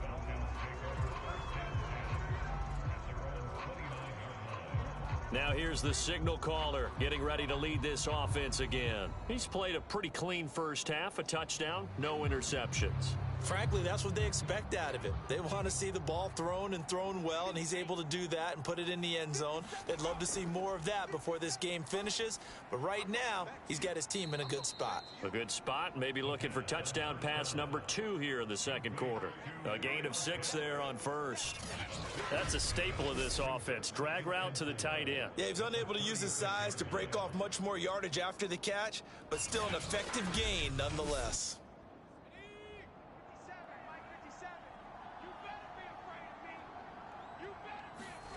Second and 4. Right back to Pitts again. And he'll be taken down, but not before he works it past the 50.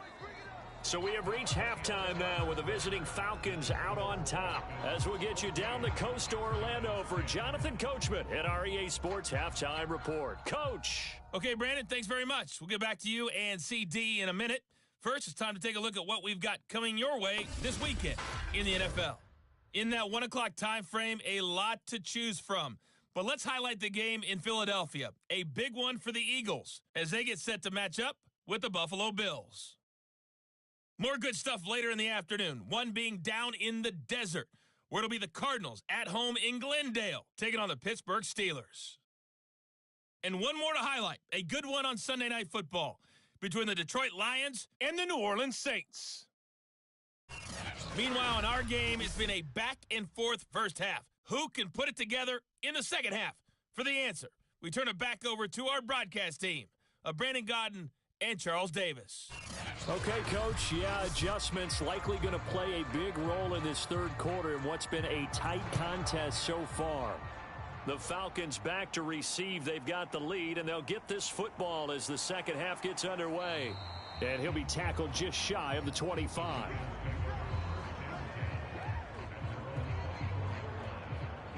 The Giants about set to go to begin this third quarter.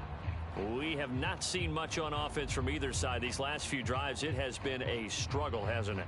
Totally, and you're thinking to yourself right now, if you're on offense trying to get things figured out, okay, we self-scout every week in our game plan. How many things do we do at certain times? What are our tendencies? Time to go to some of those tendency breakers and try and create some offense. They always have those in their back pocket, don't they? You have to, and if you don't keep abreast of what you're doing, you lock into a rhythm and make it easy for the opposition. Looking for tendency breakers right now. On second down, here's Barkley, and he is met quickly in the backfield. Down he goes, folded like a lawn chair. That's a big loss of 3, and it brings up third down. I see a shake of the head as he gets up, and you've got to imagine he's thinking, guys, you got to help me out. He's hoping his team can read his thoughts because he definitely needs some assistance.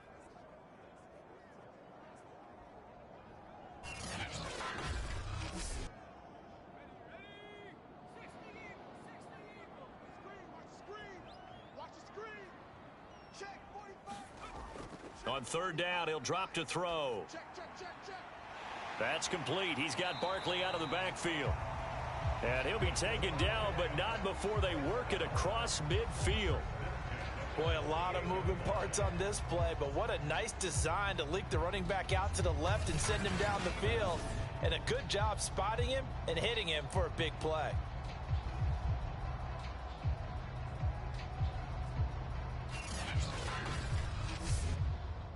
From Falcon territory now, here's 1st and 10 at the 48-yard line. Out of the gun, they'll look to throw. This complete to Langford. 7 yards the pickup there.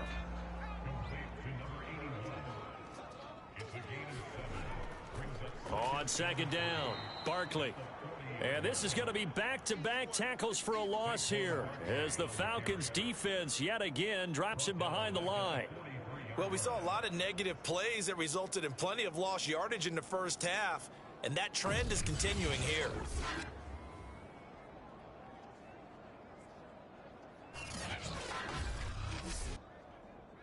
5 men in the secondary now for the Falcons on third down. They'll drop to throw. It's caught. Here's Langford. And they're going to mark him down short, maybe by about a yard, if that.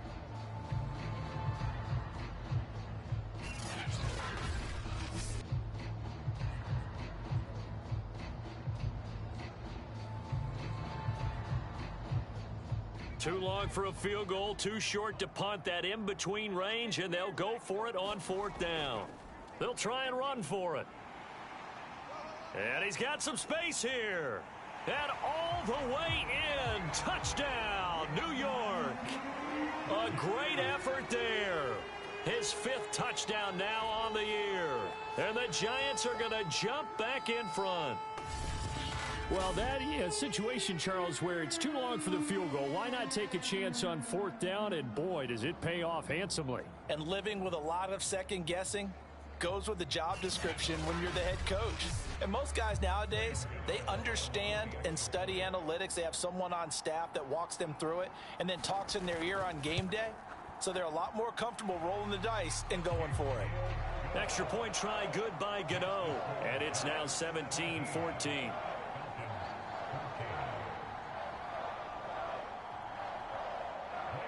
Gano now following the touchdown here to kick it away.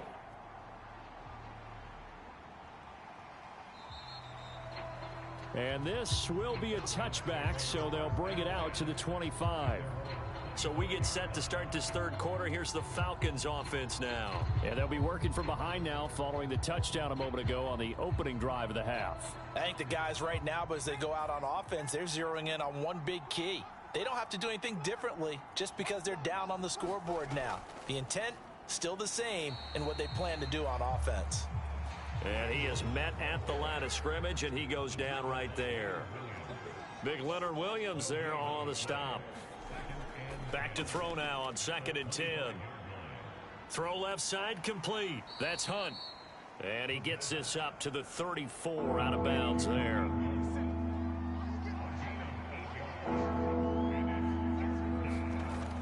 On 3rd and short, they'll try and pick it up through the air. And this is going to be incomplete. The Falcons send out their punter as he's on to punt for the first time tonight.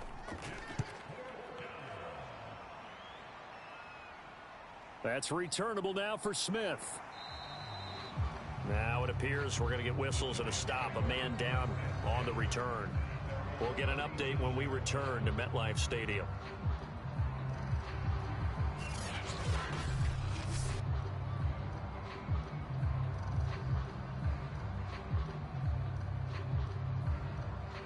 The Giants offense at the line, ready to begin their next drive. They have to be pleased with the way that they've moved the football thus far. And why wouldn't they be? 2 touchdowns on a field goal in their first 3 possessions. They're playing so well right now, the field goal probably feels like a disappointment. 48 yards rushing for him now in the ball game. And there we saw one of the downsides of blitzing during a rundown, because sometimes you get out of your gaps. You don't fit the run quite as well because you're headed towards the ball carrier with abandon. They'll set up to throw. It's a short one here, complete to the tight end. As far as tight ends go, this guy's not a speed burner. He's much more of an inline blocking type of a tight end. But how about this last play? Made a nice catch and picked up a first down. That's what impresses me about him. That's caught inside the 20. Touchdown, Giants. A big play there. With his 2nd TD of the game, his 6th on the year. And the Giants are able to grow their lead.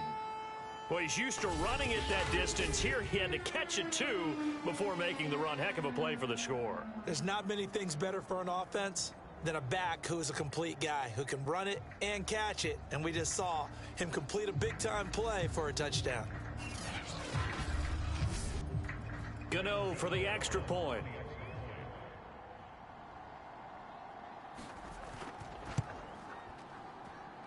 And his guys will take a 10-point lead.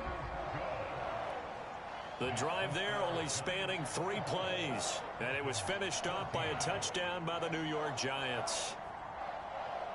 Gano now following the touchdown here to kick it away. taken at about the 1. And he takes this near the 25. Just a little pass there. Call it the 26.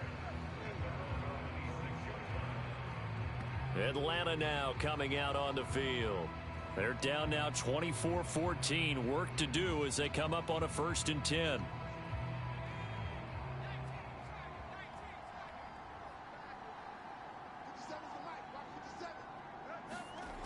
They'll try and start this drive in the air. Over the middle, that's caught by Ridley. He's going to be dropped following a pickup of 7 past the 30 to the 32. They'll operate from the 32-yard line here, 2nd and 3. Running with Hunt here out of the shotgun.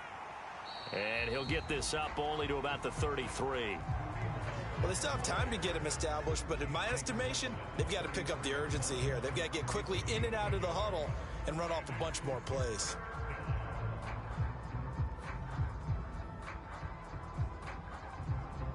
This offense in desperate need of a conversion as they come up on 3rd down.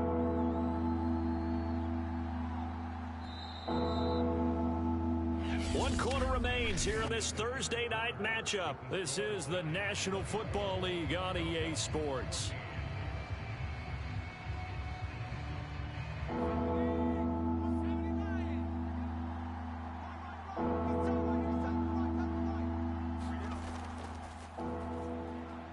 Over the middle, complete. It's Marshall. And he is going to have a Falcons 1st down, and he was able to get it by plenty. A gain of 8 on 3rd and 3. This possession means so much for them. They've got to focus on this drive and find a way to make this a one-possession game. Yes. Got to get a score. Yeah, so good with a field goal. Don't necessarily need a touchdown.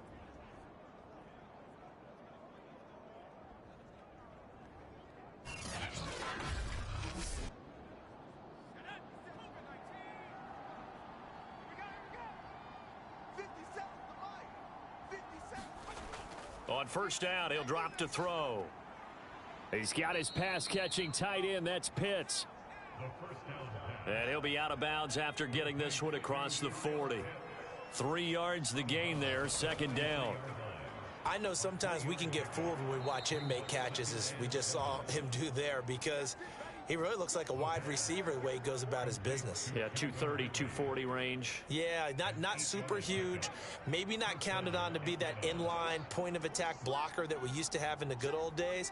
But you can flex him out. You can run wide receiver routes with him. You can make him a primary target, and that's how he'll shred a defense. His throw incomplete.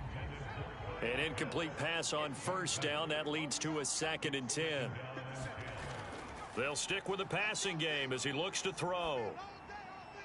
And this is caught. It's Brown. And they're going to have another 1st down as the tackle's made at the Giants' 24-yard line. Well, every drive from here out is definitely crucial and critical. They know that they need to get at least 3 here to get it back to a one-score game. But I can't imagine that in their huddle that they're thinking at all about getting a field goal. They want to get into the end zone and then try and get the ball back again.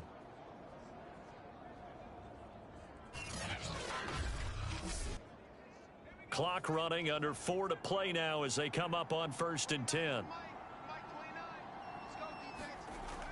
He'll look to throw. Able to shake him off. Toward the center of the field, but it's incomplete. They've given up a few 1st downs on this drive, but getting the incompletion there, that should give them something to build on and maybe turn the tide. From the 24, they'll go again on 2nd and 10. They'll look to throw again. And this time he's got the hook up. It's complete. 5 yards. Now it's 3rd and 5.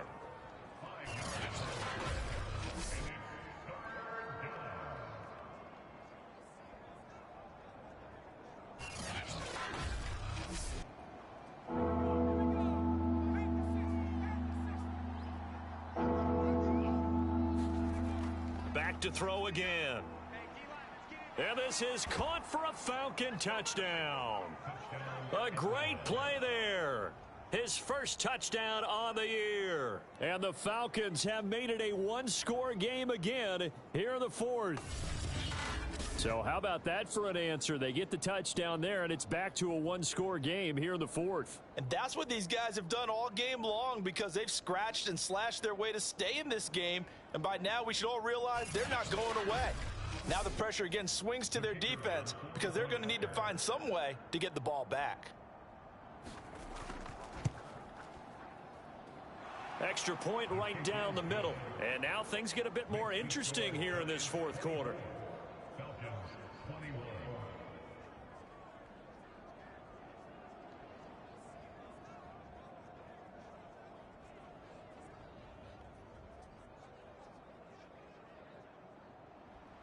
The kickoff unit is out on the field, and they will send this one away. Here's Smith to return it.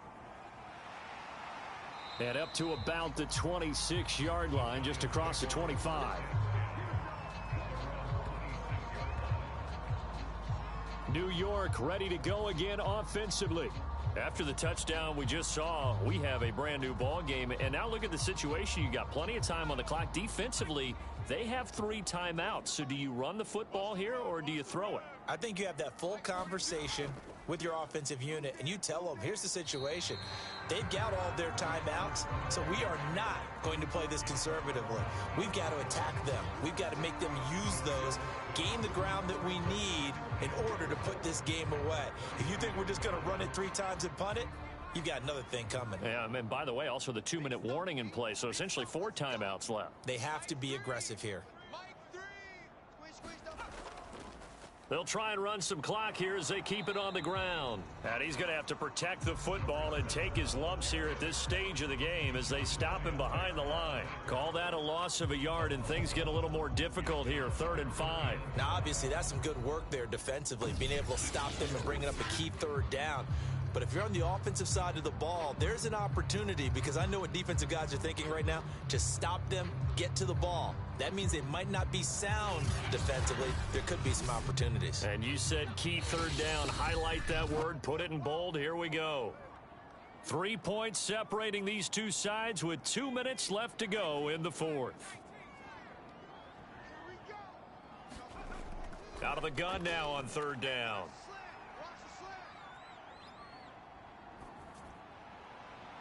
And this one is incomplete. And the Giants send out their punter now as he's on to kick it away. And just a single punt for him in the loss last week as he sends this one away.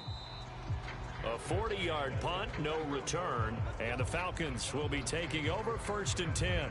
So all eyes on the Falcons. Down by a field goal. 1:46 to go. They've won 3 in a row, but they've got work to do if they want to get a 4th in a row as they come up on 1st down.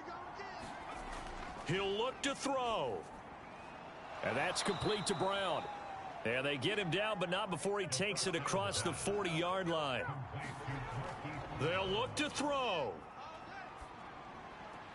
That's into the hands of Marshall. And he'll be pulled down, and now a late flag will come with it. And that's in the area of a face mask, I think.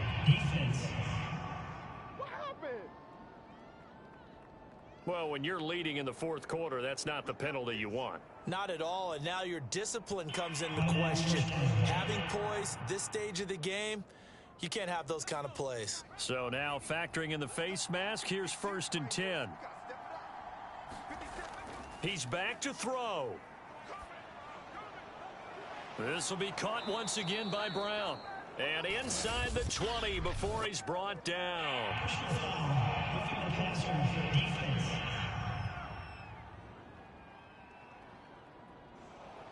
So a critical mistake, roughing the passer. Now it's 1st and goal. Back to throw. And he's got it. Touchdown. Kyle Pitts with his 2nd touchdown of the game, 4th of the year. And the Falcons on just 2 plays have taken the lead. There it is, partner. You see it. 4 fingers. You're holding What up does that 4 mean? fingers. That signifies the fourth quarter's here. That's right. Who's going to dominate? Usually both teams are holding them up. We own the fourth quarter, what we found out so far. 2 touchdowns here, and now they've taken the lead. Yeah, second one putting them in front. You know what I see on the other sideline, though? It seems like they've tensed up. Had that lead, they were playing not to lose it, and they've lost it. That's a great observation. When you play not to lose, you usually don't win. Now, though, they'll have the opportunity to respond.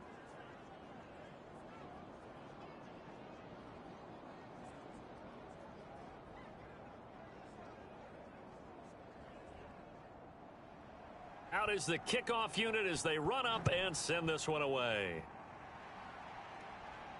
Here's Smith to return it. And he'll go down as this drive will start at the 25-yard line.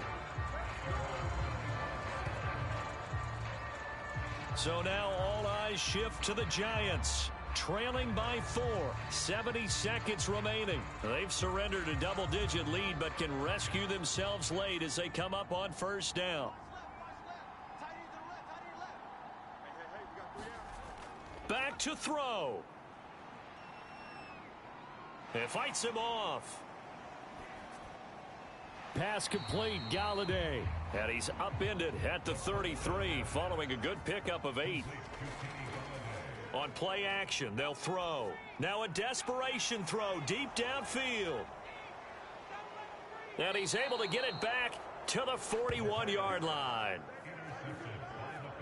When you talk about making winning plays, that is a winning play at this stage of the game. To come up with that interception, huge. I like how you identified that because most people think winning plays are the offense trying to get it done. In this case, nursing a lead, they found a way to make a play on that side of the ball and maybe finish things off.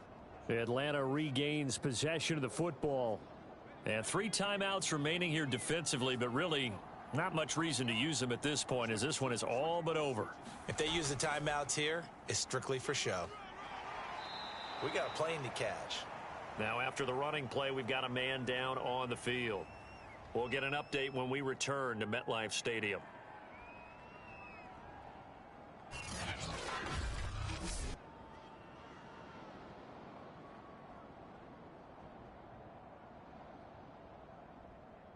After the pickup of 5, here's 2nd and 5.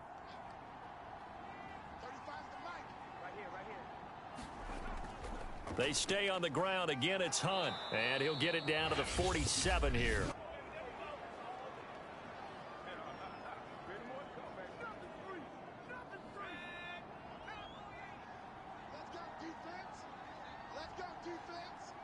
And they'll indeed take a knee.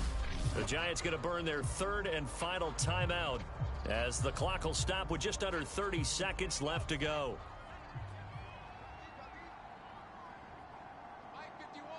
And they take a knee. Partner, they took a knee to finish this one off. To me, that's the only thing they lost in the fourth quarter. How about that comeback? Yeah, trailed coming into the last frame. Got it done, taking the knee. A great come-from-behind victory in this one, Charles, and really the difference, obviously, was that fourth quarter. They dominated.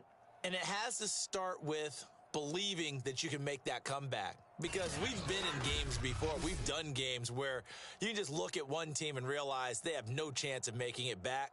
Not in the one we just saw here. They did it, and they did it well. So for the Falcons, they remain one of the hottest teams out there as the win moves them to 6-1. And now they'll have a few extra days here before they face the Panthers next week. Meanwhile, for the Giants, the loss drops them back to 4-3 so far. And they'll get a chance to redeem themselves next week at home against San Francisco.